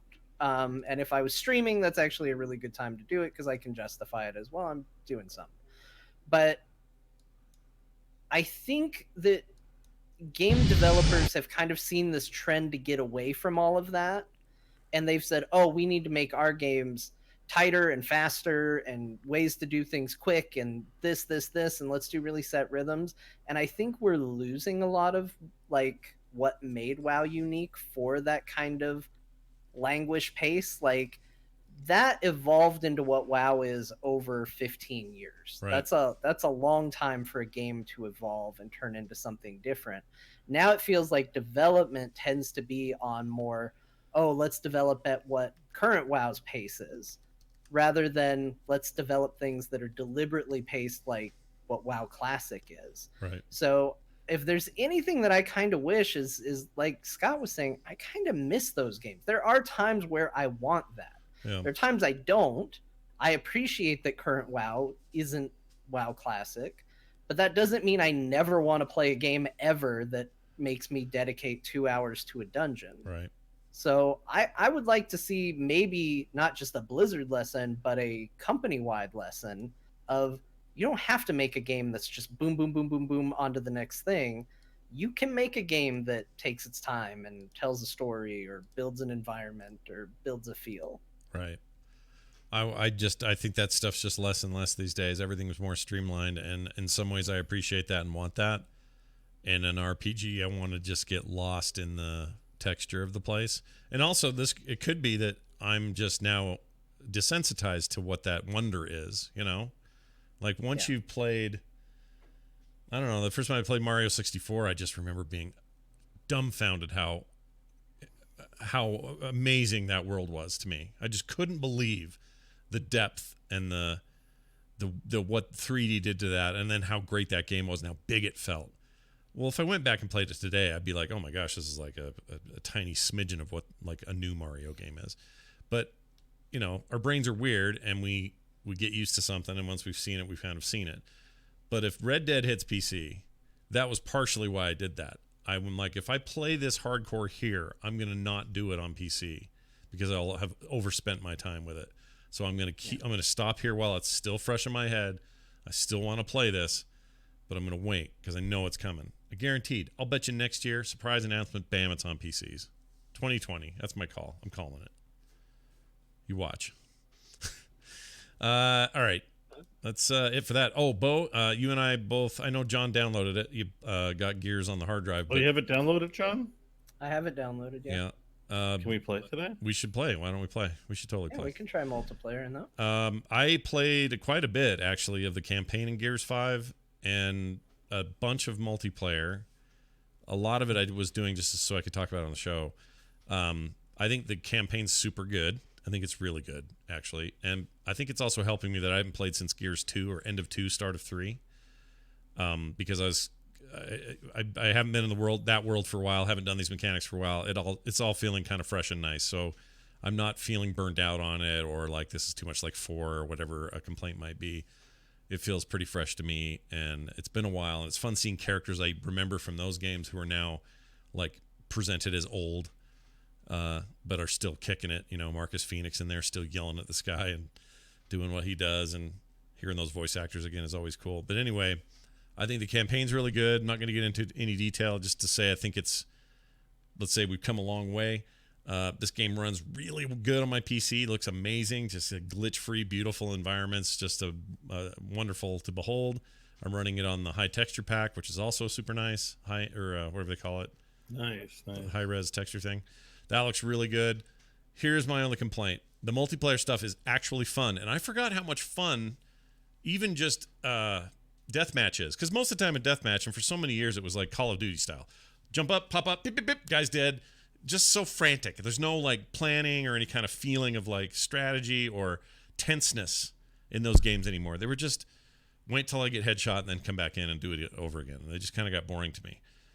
This game always featured this great element, which, you know, a lot of people make fun of now, but it's that whole, there's, you know, chest level walls everywhere, and you got to go hide behind them and then pop up and kill stuff. And that alone means you're going to have moments of standoff, moments of, I think he's over there, but I'm going to go around this way and see if I can catch him behind one of the walls. Like there's a stealth aspect to it in a weird way. It's not true stealth. It's hard to explain it. But also the guns do a ton of damage, so you have to be smart about cover, and you're just going to freaking die. And there's also a lot of great ways for your team to help you if you do get hit, or for you to help them. So there's survivability stuff in there. And I ended up having so much fun in just the deathmatch mode. I played others as well. Escape from the Hive. I played control point stuff. I tried to play. There was one other mode. Oh, I tried to get into one of the horde modes, and I wouldn't, for some reason, kept kicking me out, and I don't know what the deal was there, so I never got a chance to. But I played most of it. Here's my only complaint, and it's a technical one, and it's stupid, and they should patch this in ASAP. You're in there playing. They have all this multiplayer structure to support you, like you're unlocking levels, and you got new perks, and you're doing all this stuff. That's great, but every match ends, doesn't matter what you're playing, what mode you're playing, it puts you in the main menu. You got to go back in, start up a new game. What game does that in 2019 where you're in the middle of playing a game, it ends, and your next option is, oh, good job, you leveled up to 5, here's your new perks, poop you out to the main menu where you're like, oh, well, this is where I would normally be to start the campaign again or whatever. It's dumb. Keep me in the multiplayer stuff. That's very weird when games do that. I don't get it. Anyway. Yeah, seems like poorly thought out design, because yes, literally all games don't let you just rematch really quickly, which is funky because the game otherwise has really smart UI, has really easy to understand stuff. Like it's not a hard, it's a technically high, there's a lot of prowess going on here. It's just one thing, you dump me out to the main menu, like what, why, what, it's so dumb. So I suspect, as in other historical cases like this where games don't leave you in the multiplayer and they dump you out into the main menu, they'll just fix this with a patch. But other than that, I think this game is really cool, and I like it. And I can't believe I'm even shocked saying to see Baird. Oh, yeah? You like Baird? Baird's a scientist now. Oh, Baird's hilarious, but he's old. Yeah, he's a geezer. So I didn't play 4. I've played the first 3. 3 was really good. But man, I didn't realize that 4 featured like Marcus's kid, JD Phoenix. Yeah. What a doofus. I hate that guy. You know what, Bo? That's the same reason I didn't play 4. I saw JD Phoenix and I was like, JD. I mean, Phoenix. like no, the whole no, time in thank Gears you. 5, I'm not interested. Marcus is around and he's talking to you, and I'm like, let me play Marcus. Yeah. And you can't. But Kate is actually a really cool. Kate is awesome character to play. So. Yeah, I like Kate a lot. How far did you make it in the campaign, Scott? She's now having really bad headaches and starting to. Are you in Act 2 though? Oh yeah, I think I'm in Act 2. If you're playing as her, you didn't make it to Act 3 in a new location. No, I've not done that yet. All right. Did you? I just started Act 3. I finished the snow area and all the side quests. Oh, okay. The open world thing, a little oversold. The RPG elements, also a little oversold. Yeah. Which is a good thing because I don't think we wanted it to be. But right. Yeah, this is another example of a game where I'm like, just make it a corridor shooter. Yeah. It's basically a corridor shooter, but I moved to the. You make me move around the spots a bit. Yeah. And I'm like, I don't. It's okay. At least it isn't that much of a time waster that they made the map huge. Yeah, I think they knew that. Nonsense in there, like because all the nodes so far that I've gone to feature a really challenging and fun encounter. So, not a complaint, but also not a feature. Why? Yeah, it is neither of those things. You just wanted to put open world in the article, I guess that Craptaku wrote about. Craptaku. They really like it, by the way. They think that game's good. Yeah, everyone's reviewing it well. Yeah, it seems to be doing pretty well. I've only talked to a few people that played 4, and their only complaint is like, well, it's definitely better than 4, and I like all these things about it, but at the end of the day, you're still sort of getting to cover, take shots, run to cover, get done. It's still that thing that Gears of War is. And for me, it's okay because I missed so much in between with the last 2 games that I feel like it's just nice to get back to what made that game kind of cool to begin with. So I think it's you will get your fill at some point. Yeah. Oh yeah, I'm sure. I think that's a limited burn because of once you play the campaign and do a bit of horde, usually you're pretty much done. I mean, that's the reason why I never beat 3 was even though I could recognize that it was the superior of the Gears.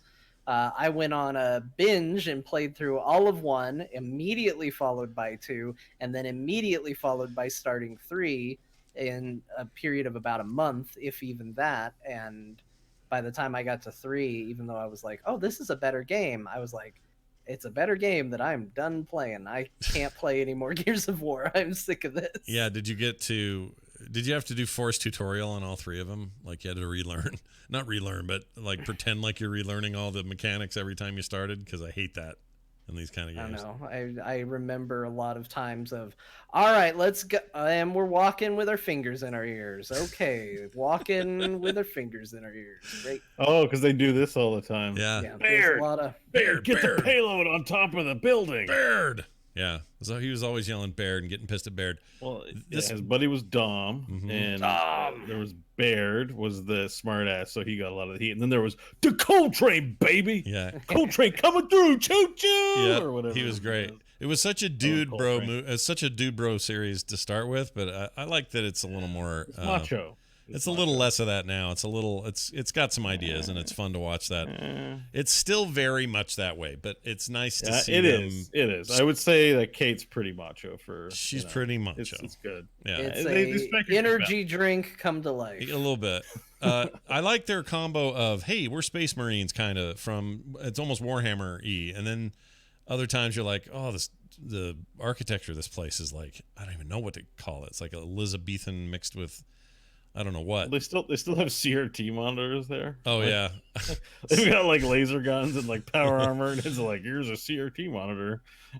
Yeah, their armor weirds me out. Like I kind of feel like I'm channeling Scott with my feelings on their armor because their armor, it's not like big and bulky like a Terran suit. It's kind of like this weird armor vest that they are always wearing, and I just I see it and I'm constantly like, it smells. It has to smell. Like these people are basically sweating testosterone already. Yeah. Like, and then you put them in a metal vest that they wear to every occasion. Yeah. It's Tuesday. We're going to go out for lunch. Like, I'm a scientist. Like, everybody wears these giant freaking vests everywhere they go. Oh, you'll like 5 then because there's actually there's this part where they show NPCs like crowds running around fleeing in terror from attacks, and they're wearing normal clothes. Yeah, and it's funny though. I know what you mean. Crazy. They're in all Gears 1, like literally every NPC just had a power armor suit. It's like, here's Deb from accounting. She's like, wee, wee, wee. Here's the I like thing to though. do your taxes and shoot the shit out of things. Here's the thing though. Even those civilians in this one are still wide load, freaking buffest people you've ever seen. So even though the guy's in a suit and the lady's in a dress running past you, they look like, you know, Dave Bautista out for a jog. It's just ridiculous. But it's fun. But it's a step in the right direction. It is. It's fun. I like it. I think there's a lot of complaints about the microtransactions and multiplayer. I don't care about any of that. I'm not really in it for the skins and stuff. Like, who cares? I mean, there are a lot of skins, I guess, and you can be Marcus Phoenix in multiplayer, and you can have him in all kinds of clothes, but that's not really the draw for me. The draw for me is the actual play, and that multiplayer is pretty good. We should definitely try it. See how we do together. Bo, I had a sound. Play Horde, or do you want to play Escape? I like Horde. Escape's really short. I played a bunch of Escape, but they're really short. Like, you just get out of there. Yeah. Oh, okay. You go into a hive. We can just do co-op campaign too, if you guys want. Yeah, that's true. That'll mess the story up. Multiplayer. I don't want to be stuck as like a robot or freaking. I'll play Jack. Jack's awesome. No. And by the way, the only aspect of the RPG elements, I'm like halfway through the game, and it's like has RPG elements. I'm like, you're just upgrading Jack, and you gotta find these batteries that I've been calling Jack Juice. Yeah, it was like, oh sweet, it's Jack Juice, and I'm like, there's no other pickups. Leveling is literally like you find Jack Juice, you give it to Jack. For those at home who are confused by that, Jack is a floating robot that's like your support robot. Just so that makes sense. But he was present in Gears 1, 2, and 3. I don't know if he was in 4, but he's also like a Dave was just Dave though, because wasn't Dave the legendary one, and then Jack's the new one? No, Dave was like some noob robot. They're like, here, I made this guy Dave, and everyone's like, okay, I don't sure, remember. Dave, come on, Dave, you suck. And then Jack came back, and they're like, it's Jack. Holy crap. Yeah, well, it's cool. It's a nifty game. I'm glad other people are enjoying it. By the way, here's Bo hitting level 29. Here you go. There you go. Good job. Oh, I thought this was an actual sound clip. Well, it is, but it was something funny like. No, I wouldn't have done that. That would have been good though. Why didn't I think of it? All right. What else? Oh, I did put a bunch more time into that Morta game, whose name I always forget. Hold on. Children of Morta. It is that. So Bo had actually recommended it back when I hadn't even heard of it, and so I had my eye on it. Been waiting around for it. Finally came out. It's in early access. I very quickly paid up to play it because it looks like my jam, and it totally is. It turns out that game is very, very cool. A quick rundown. It's basically a roguelike with like a bunch of Rogue Legacy style elements to it, but also very Diablo elements to it. This amazing, crazy backstory that you keep getting pieces of as you go out and adventure in these random dungeons. I just think it's a really cool package and is on my short list for my favorite thing I played this year. So I'm going to keep going and see how much I like it long term, but I think Children of Morta is badass and should be played by people. It's like Diablo-like though, right? Like it's top down, you shoot at things, and it's got that feel to it. Yeah. It's definitely I'm got really a Diablo interested feeling. in it. Yeah, it's very the only cool. reason I haven't pulled the trigger is just because the games. Yeah, there's a lot to play right now. I totally get that. Yeah. That's not going to get any easier either. But classic, stupid game. We should quit WoW Classic. Oh man, now we're going to get people writing in. They're going to have conspiracies that we convince Bo There's not nothing to play wrong with it. It's just like it is an old game, and there are like 5,000 games released this week and this next week. Yeah, I want to play Control pretty bad, but yeah, that's the one that I'm like feeling the pull on right now. Yeah, the more people talk about it, the more excited I get. Are you losing control over Control? I am. Yeah. I need a diaper, a man diaper. If it wasn't $60, I'd have it right now. If if this thing was $49, I don't know. Maybe I don't know. Also, I wish it was other places than the Epic Store. Not to bring that old dog up, but. Wow, look at you dogging on the store. I mean, it's not. It's actually kind of the first time. It's actually the first time I thought about this in a while. But part of it is that I don't mind things being on that store. What I mind is that store is still terrible. Like, what are they doing? Yeah. What are they doing? It's just a web page. There's nothing there. There's nothing there except games. There are games there, but there's no categories, tags, searchable anything. Well, there I guess there's a search, but it's just no. It took me like 5 minutes to find it, and it was a game that just came out. Yeah, it's bad. It's a terrible front end. They gotta get that going. There's also some cross-savey communication issue. I can't remember. I shouldn't open my mouth. I don't know what I'm gonna say. I don't know about but there's some back-end stuff that's like also not there to do with like cloud saves, I think, or something like that. Well, cloud saves are there for most of the games that they have, but there are some that aren't, which makes no sense to me. Also, that should have launched with that. And it's just I don't know. This kind of came up regarding Borderlands, and I read something, but I wanted to check it. But I guess I'll just bring it up. Why not? But apparently, there's no pre-release for Borderlands or preloading. Right. Preloading for Borderlands, right? Even though Epic has preloading for like its indie games and stuff like that, but for some reason there was a problem that Epic wasn't able to offer it. And then I think this is rumor, but basically Gearbox had to build them tech so that they could people could preload the game because the Epic Game Store couldn't handle it. Weird. So like imagine being like, hey, can you use your storefront? Sure. Do you mind building the display? We'll carry your product on. You're like, yeah.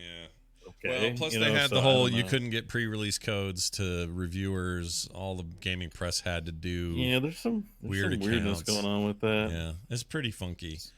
Maybe something of this size is just they weren't ready, and that's my point. Is like they have the money. They absolutely have the money and infrastructure to make this good. This store fine. Just get on it, guys. What are you doing over there? Like, what are you doing? You're making $1.5 million a day on iOS alone for Fortnite. You have money, Epic. Just start plugging away at it. Get that thing going. I think that's the big sticker. Is like it does take time to develop things, but like they're a well-funded, got plenty of revenue to get that team in place. That these excuses really just are unacceptable, right? Yeah, I don't know. I'm honestly just still concerned that the game's not going to be any good. I know that's controversial and whatever, but the closer we get, the more worried I am. It's just it's Borderlands 2 and more of it and in higher resolution, and I don't know if I want that. I don't know. Maybe I do. We'll see where I land on that. It's a whole thing. We'll find out. We'll talk about it on the show if any of us end up playing it. Yeah, I'm not gonna I'm not pre-ordering anything until I need to see people I trust talk about it out there before I do anything. And I mean, it sounds like, from the things I read, it's so all over the place right now. From people saying that the way they had to play the game was weird and they experienced a ton of bugs and glitches, to other people saying they had no issues, to some people saying it's brilliant, it's amazing, it's exactly what you want, to other people saying it's literally a prettier Borderlands 2, don't bother. So yeah. I don't know, it seems all over the place, so we'll see. What if it comes out and you have to jump from oxygen tank to oxygen tank to keep your air going? How would you feel then? Then it's a hard no, because I never played the pre-sequel for exactly that reason. It's bad. Oh my gosh, the pre-sequels made me sad. I hated that thing. I also think, and I know this is going to be controversial even among the people on this show, the last Borderlands thing I played was Telltale's Tales from the Borderlands, which has put me in the mindset that I like that universe more than I think I actually do. And I think as soon as we get back to Gearbox writing the game, I'm going to be quickly reminded how much I don't actually like there's a lot of poo universe. Yeah. I heard there's a lot of poo jokes in it. Oh, well then good. We're good. That's super So exciting. I was kind of, that was a positive for me. I was like... I love how serious you say it. It's been a real, I've heard there is a great deal of feces jokes, and that, we've covered it. Like, the game is not serious, so I hope it definitely is, Yeah, I don't want. Well, I know that's what and you've had enough. What I'm saying is fourth one. Yeah. Right. Yeah, I think for me that means not interested, but maybe for others it's interesting. Overall, that game is exponentially better for every other person you play it with. Like when I started playing the campaign with a friend and we played it all the way through, all the DLC, everything, the game was way better. And that was my second playthrough. So I could compare my solo playthrough with my second playthrough. And the friends experience is way better. You're talking on voice comms, you're playing, maybe you're having a conversation about your day, but you're also enjoying playing, you're coordinating strategies, sharing loot. Yeah, it's but way you know better what? You don't in have to share loot this time now. It's just you get your own loot, your own private loot. Well, you can still probably swap it. I mean, you probably you still can. like, I got this sweet gun. Like, there's still those activities to do. Yeah. I'm hoping. I don't know. We don't know. I mean, But, I'm already like if somebody had told me up to now, oh, by the way, this thing still has the same loot system, I would have said, well, that's a hard no on 3. I'm not playing that again. I hated that. If they were telling me it's instant loot the way Diablo works, then I'm all in, and that's what they've got. So that brought me much closer to a yes for me, because that's crucial, even with friends. Like I hated just sitting around like, okay, who grabbed the thing? I just saw it here. Who grabbed it? Oh, someone's got a sniper gun they didn't have before. Give me that, Bill. Like there's that whole brr. I hate it. I hate fighting. The only over advantage was that discussion delayed any more of their shitty jokes. Well, I guess I'm probably not playing Borderlands with you guys then. Well, I mean, I'm waiting for reviews to be like, well, I'm waiting for an informative review that isn't trying to be all political about the game. Right. To say like, if there's any egregious boredom with that, because pre-sequel sucked, and it was because it was boring. So, if the reviews are tepid on the fact that the game isn't fun, then I'm out. But I'm probably going to get it, and I'll need people to play with. I'll want to play with people. So, yeah, I don't know. I mean, if I play it, I don't.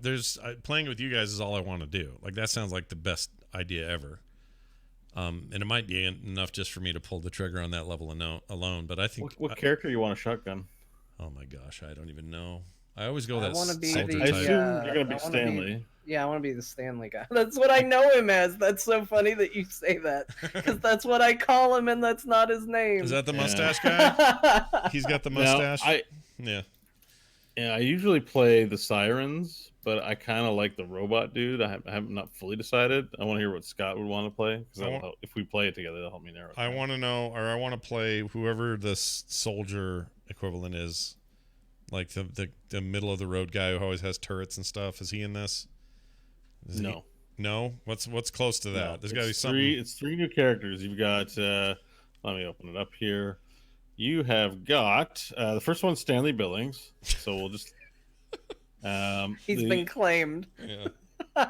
So there's a hunter, a beastmaster who's a robot. That's Flack. That's one of the ones I'm interested in. Yeah. Flack lives for the hunt and the loyal beast. So he's a hunter. He's basically a WoW hunter, but a robot.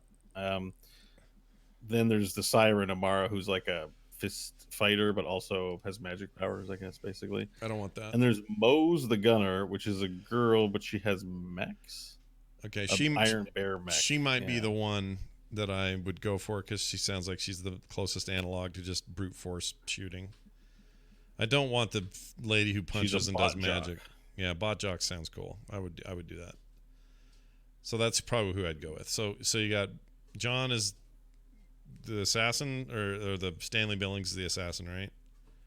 He's an operative who has like roguelike abilities. Shocker. Oh, the soldiers in this, isn't it? No. I'm sorry. Hold on. Where are the Siren? Zane. His action skill is Sentinel, Digiclone, and Barrier. So, yeah. That all sounds like a bunch of horse shit to me.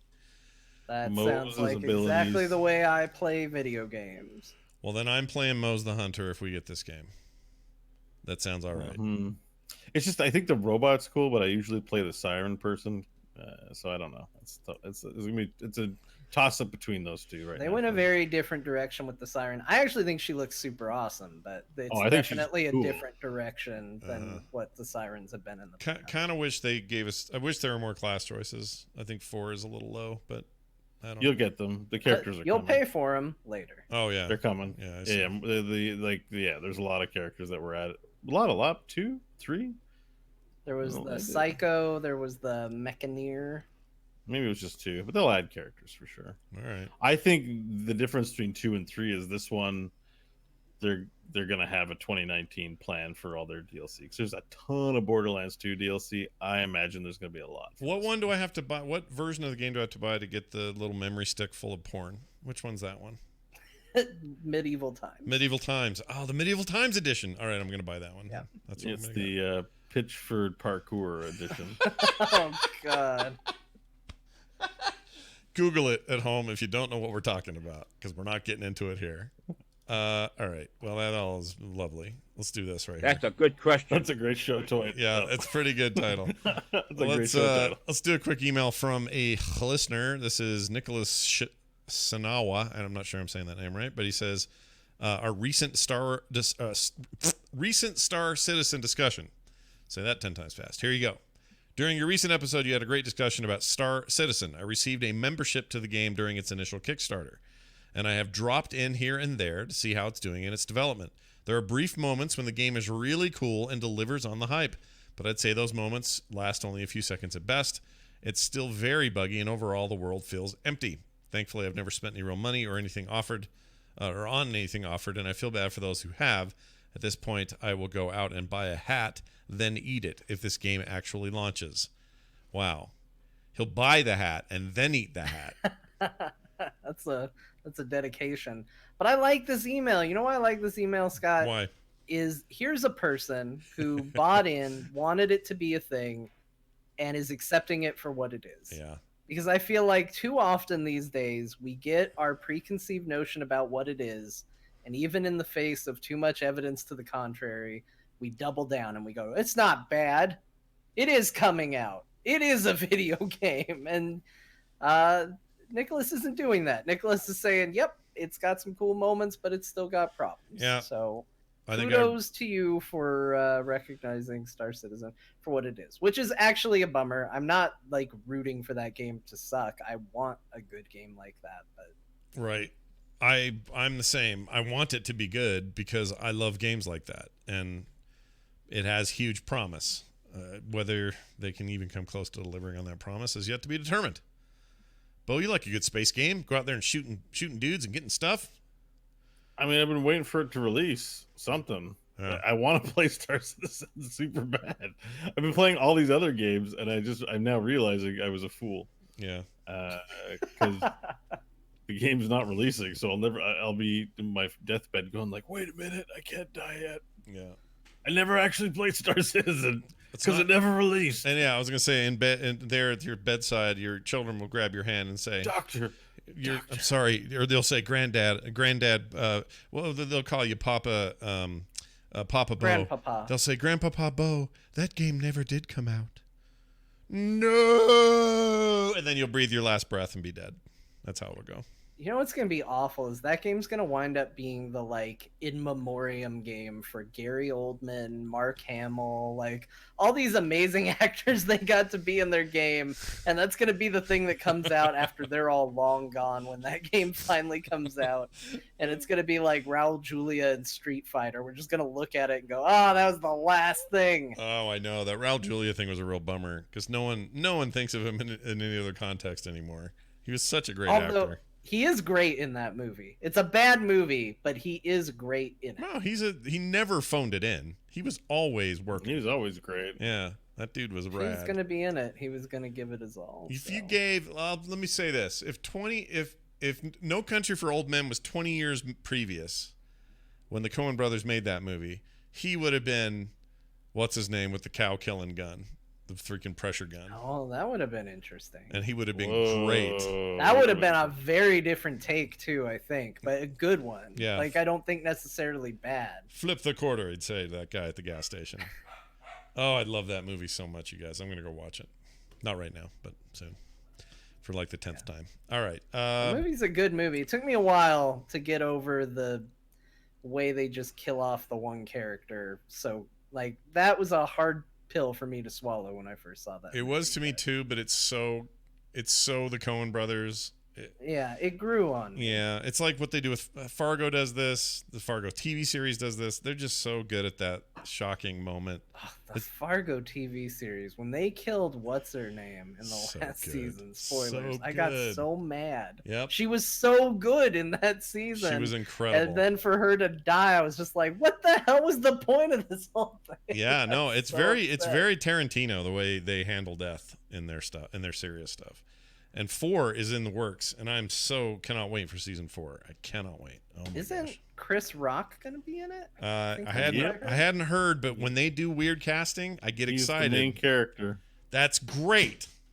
Yep. I don't even know what that looks like yet, and I love that idea already. Like they did things with Ewan McGregor I could have never guessed that Ewan McGregor could have done. Both of them. Both Ewans were fantastic. Both Ewans were amazing. Yes. How do they talk in Fargo again? They listen here, yeah. No, not A. That's Canadian. They say, oh, you come over to the house later for some chips and dip, then don't you know? Like that.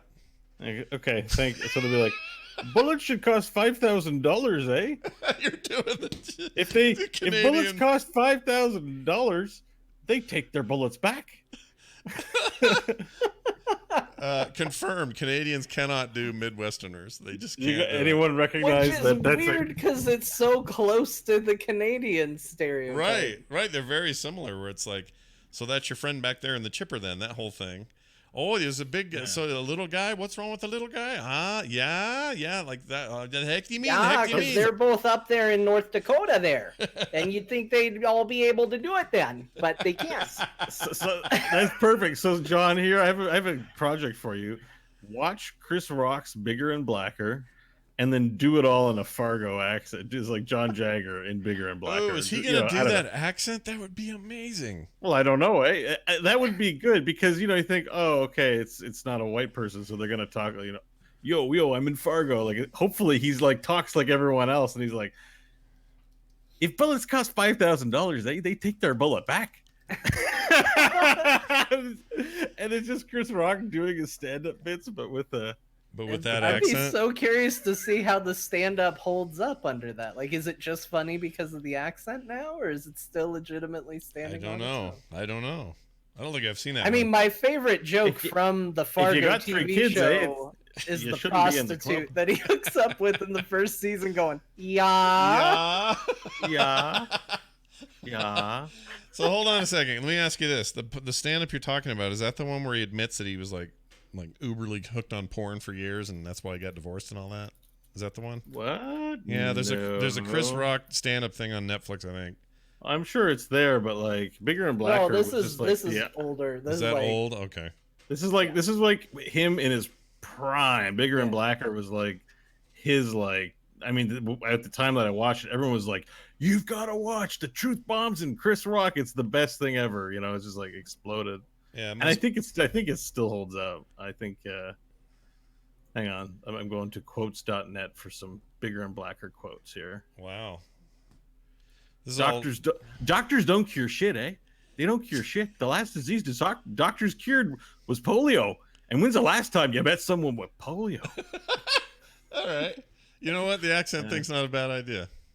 I like it. Well, no, that's too adult. My big thing is who's the villain, because the villains have been so expertly cast on that show. They've just been incredible. Okay, here's what. Can you believe this? Kids from the Make a Dream Come True Foundation want their last wish to be a lap dance. Tell me, little boy, do you want to go to Disneyland? No, I want the big old floppers in my face. Oh my gosh. I changed the T word to something a little more Minnesotan. Floppers, huh? Floppers. I like that you started to just go full bubbles at the end there. Wow. All right. Yeah, full bubbles at the end. Great. Well, that's where tossed salad came from. Whoa, what? Did it? There was a point in history where no one knew what tossed the salad was, and then there was a point after it, and that was because of Bigger and Blacker. Really? That's the etymology of that phrase. So yeah. No, he didn't invent the phrase. No, he popularized the phrase became understood by everybody. It became mainstream. It became like, because you'd be like, you'd tease somebody like, oh, I bet you he's gonna toss your salad. And people are like, toss my salad? What the hell does that mean? It's like, oh, you haven't seen Bigger and Blacker yet. And then after, people who knew would know what it means. Well, it says it's a mind-blowing turn of phrase, and Chris Rock delivered it well. Originated from. Hold on. To Urban Dictionary, Scott goes. It's that Tasio salad, I went somewhere else. I have this. I always love looking at etymology of words. It's fascinating to me, but for some reason, there's nothing here except for Urban Dictionary stuff, and it's just definitions. So forget it. That doesn't work. Moe's the Gunner. Oh, that was me searching for Moe's the Gunner. Okay. Hey, that's an email, I guess. What were they asking about? Oh, Star Citizen. Yeah, that game's never coming out. Yeah. Anyway, send us an email if you want. That's an email, I guess. You want to comment or you want to send us your own messages, send them over to frogpants.com/core, and we'd be happy to read them here on the show. Again, that is frogpants.com/core. You can also leave us voicemails. I got a few backed up. I got to go check and see what show they're for, but they could be yours. 801-471-0462. Before we get out of here, Bo, do you have any final words for the audience? Any words of wisdom? How dumb you gotta be to be left back in the first grade? Oh, yeah. What's 4 + 4? Jello. That's another one of his lines from Bigger and Blacker. Okay. No, I figured that's what you were still doing. I'm still reading. Okay. I'm out. John, do you have any, wisdom bombs or anything you want to drop? Now, it's important there that you know that we don't all talk like that. So when you hear this stereotype, I need you to understand it's a stereotype, and this is not how we all speak up there, okay? Okay. I am cooperating, Wade. Yeah. Oh, so good. All right. I don't have any wisdom, but I do have this. Our website is frogpants.com/core. You can support us on Patreon at patreon.com/core show. Nice new addition to that. If you're a Patreon supporter at any level, you get our pre- and post-show banter now from every episode.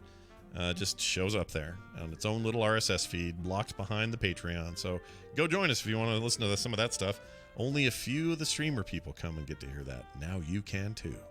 That's at patreon.com/core show. Leave us a voicemail, 801-471-0462. Follow us on Twitter, Core Pod for the show. John_Jagger, Scott Johnson, and Bo Schwartz. That's going to do it for us. For me, for Bo, for John. We'll see you next time. Bye now.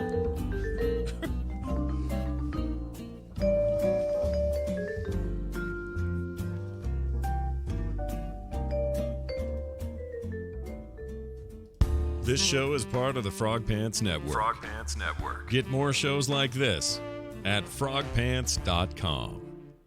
Still blown away that salad thing is Chris Rock origin or popularity. It doesn't originate from Chris Rock. He popularized. Like, to me, in my mind, the way that everyone started saying it and knew about it was because of Chris Rock.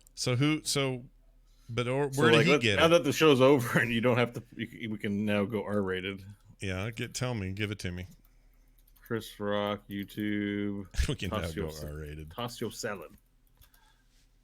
Because I'm just curious. Maybe it wasn't on Bigger and Blacker. I thought it was on Bigger. Oh, it's on Bring the Pain. Oops. Yeah, I gotta get fact checked. I love that the There Will Be Dungeons account got Bo a compliment just for being quieter on the last 2 episodes. What? Really? Yes. Oh. There's no Bok now. I just noticed it. Just a comment. Hey, Bo, great job volume-wise on the last 2 episodes. I appreciate that. Well, emoji. He hasn't had a reason to yell into the thing in a while. I mean, here's one that was kind of loud. Toby! But he's doing it way back here. I pulled my head back for that one. I like the way it squeaks right at the very end. Mm-hmm. There's the light break in it at the end of B. Yeah, listen to this one.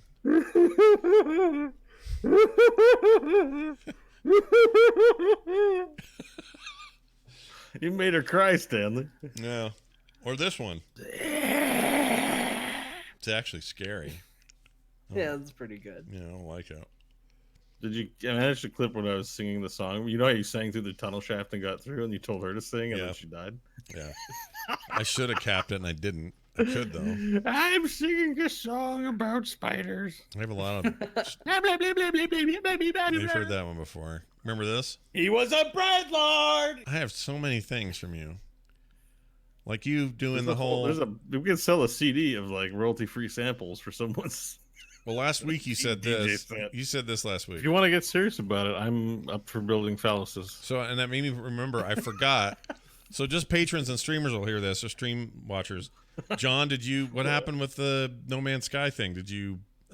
It got named Poo Socks. Okay. That got a lot of votes in our post-show discussion. A lot of people liked Poo Socks, the planet. And it has a level of plausible deniability, I'll say. Yeah. I don't know. I was just coming up with a name. I thought the planet Poo Socks was a cool alien-sounding word. It's fine. I love that you say that with the possibility there could be like a intervention or some sort of meeting of you and this poor guy with his thing where you have to explain yourself. I love that. Yeah, the guy from No Man's Sky, I can't remember his name, sits me down and he's like, we're just really disappointed with what you're naming your planets. And I was like, well, honestly, I didn't think there was any problem. Puasix is a fine planet. Puasix. I don't understand what your problem is with it. I didn't think anybody would be upset to live on Puasix. I thought it's a nice place to raise a family. Sounds very alien. Does he live there now? Is he still there, or did he? You know what? I need to go back and check. I had moved to another system since this, and I haven't made my way back there. Yeah, we got to find that out. Is there too much dong talk? No, never too much dong talk. Not enough dong talk. Mm-hmm. Yeah. I have so many dumb clips from you. I don't know why you're just like clip. It's funny what jumps out at you too, because it's when I make weird sounds. Mm-hmm. I do all the time, especially on Film Sack. If somebody makes a weird noise, I have to get it. It's definitely weird sounds that Scott prefers. Yeah, I like it. Like this one. Here's one. This is from Rocky 3. Hold on, where is it? Oh yeah, this is Stallone crying, and I made a little mix of it.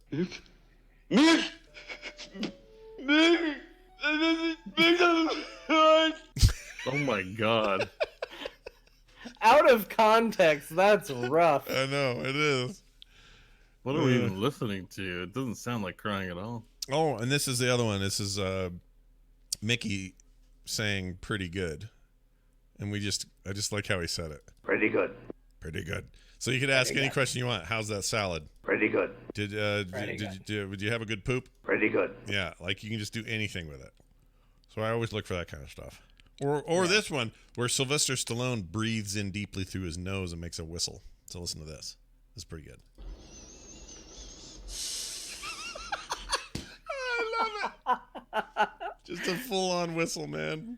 You're really good at noticing those. I occasionally will pick up on something, and I probably blame you for the tendency to even notice it. Yeah, it's weird, right? You start watching but movies with a different it is funny ear. when the sensibilities align, because I know both you and I are 100% in on the little robot. I think it's the Fifth Element that goes, "Do you want some more?" Oh, do you want some more? I love that. One of my favorite things in the whole wide world is that robot. It's this guy right here. You want some more? You want some more? You want some more? You want some more? He's so good.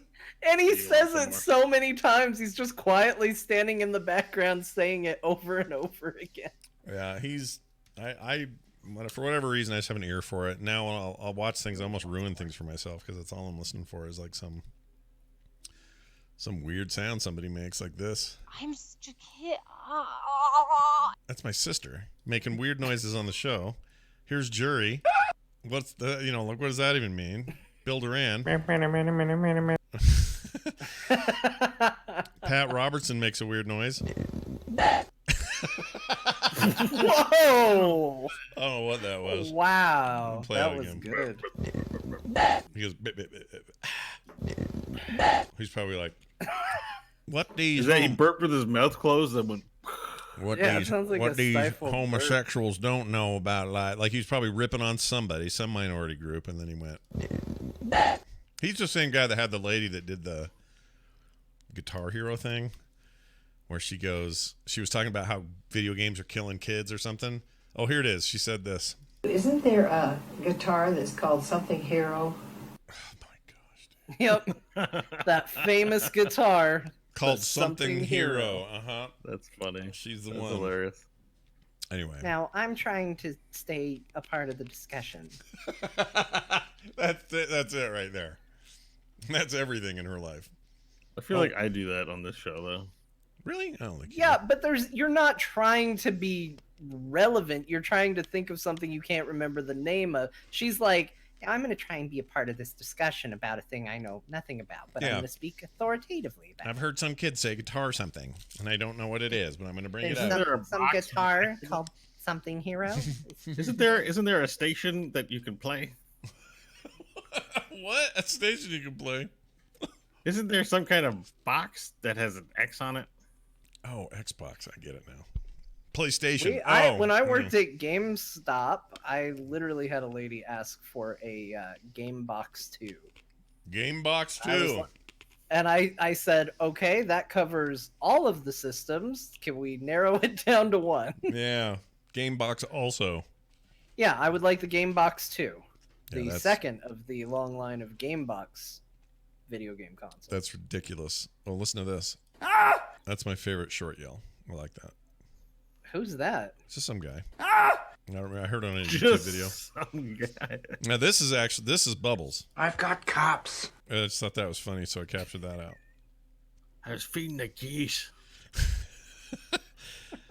This is just a fun. I don't know. I like dumb little sounds. Well, here's Bo breathing and then dropping it. This is a good one of Bo. I have a list of my favorite clips that I like to go through all the time. And Bo, you made the list. Here's the one that you made. Nice. I love that one.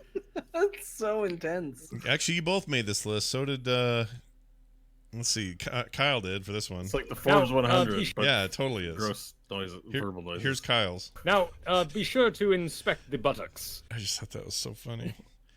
But then Be sure to inspect the buttocks. John says, hold on, where's John's? I use this one all the time. Oh, where did you go? This is, oh, there it is. I'm so sick of these mother demons. I love that one. So that one's on my list. I have a short list of about 100 clips that are all my favorites. Because that's like one of those things Deckard would have said that was never said. Yep. Yeah. Yep. I added a new one recently, this one right here. I have the chaff. That makes me laugh for some reason. I have the chaff. I have the chaff. I want to play a airplane fighter game where that's what they say every time they deploy chaff from the back. Just, Oh, chaff gun. we got a missile lock. I've got the chaff. That would be so good. Oh my gosh, that reminds me. I almost pulled the trigger. Like a millimeter away from saying, yes, I will buy. What's the name of the jet plane game that's that Namco makes? Ace Combat 9 or whatever it is.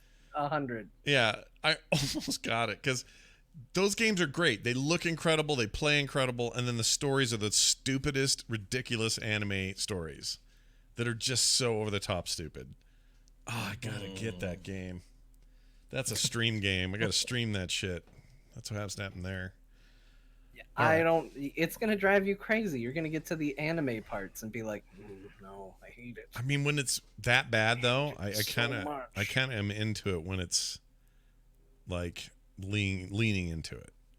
And then also the backdrop being this like super Top Gun, you know, we got to save the world with my airplane kind of story. I don't know. I'm into that. Yeah. I'm into that because that's stupid. It's the kind of stupid world. You're gonna get into the action though, and someone's gonna just be like, "How did they find us here?" And you're gonna be like, "Oh no, I've made a purchasing mistake." Yeah, it's possible. It's possible. But also the fighting looks so good in that game. The actual plane stuff looks really good. Anyway, hey, are we playing? What are we doing? Are we playing? Yeah. Yeah, you want to play some Gears 5? Yeah. Gears 5. Oh, that's Metal Gear. Yeah, we should. Let's play Gears 5. You want to Gears of War? Gears, yes. Except I need to let's see. Let me just save this. We can just program. We can just stay on Discord, I guess, right? Yeah. Do we want to just switch it to voice? I mean, I'm sure you capture a lot of really good expressions from me playing a game. I mean, yeah, because it's either that or the in-game Gears crap, and that stuff's not great. When I was little, I used to play games like Michael Jordan. My tongue would just be way out of my mouth when I was playing video games. Yeah. I've mostly kicked that habit. What was that? That's an odd little thing that you had going.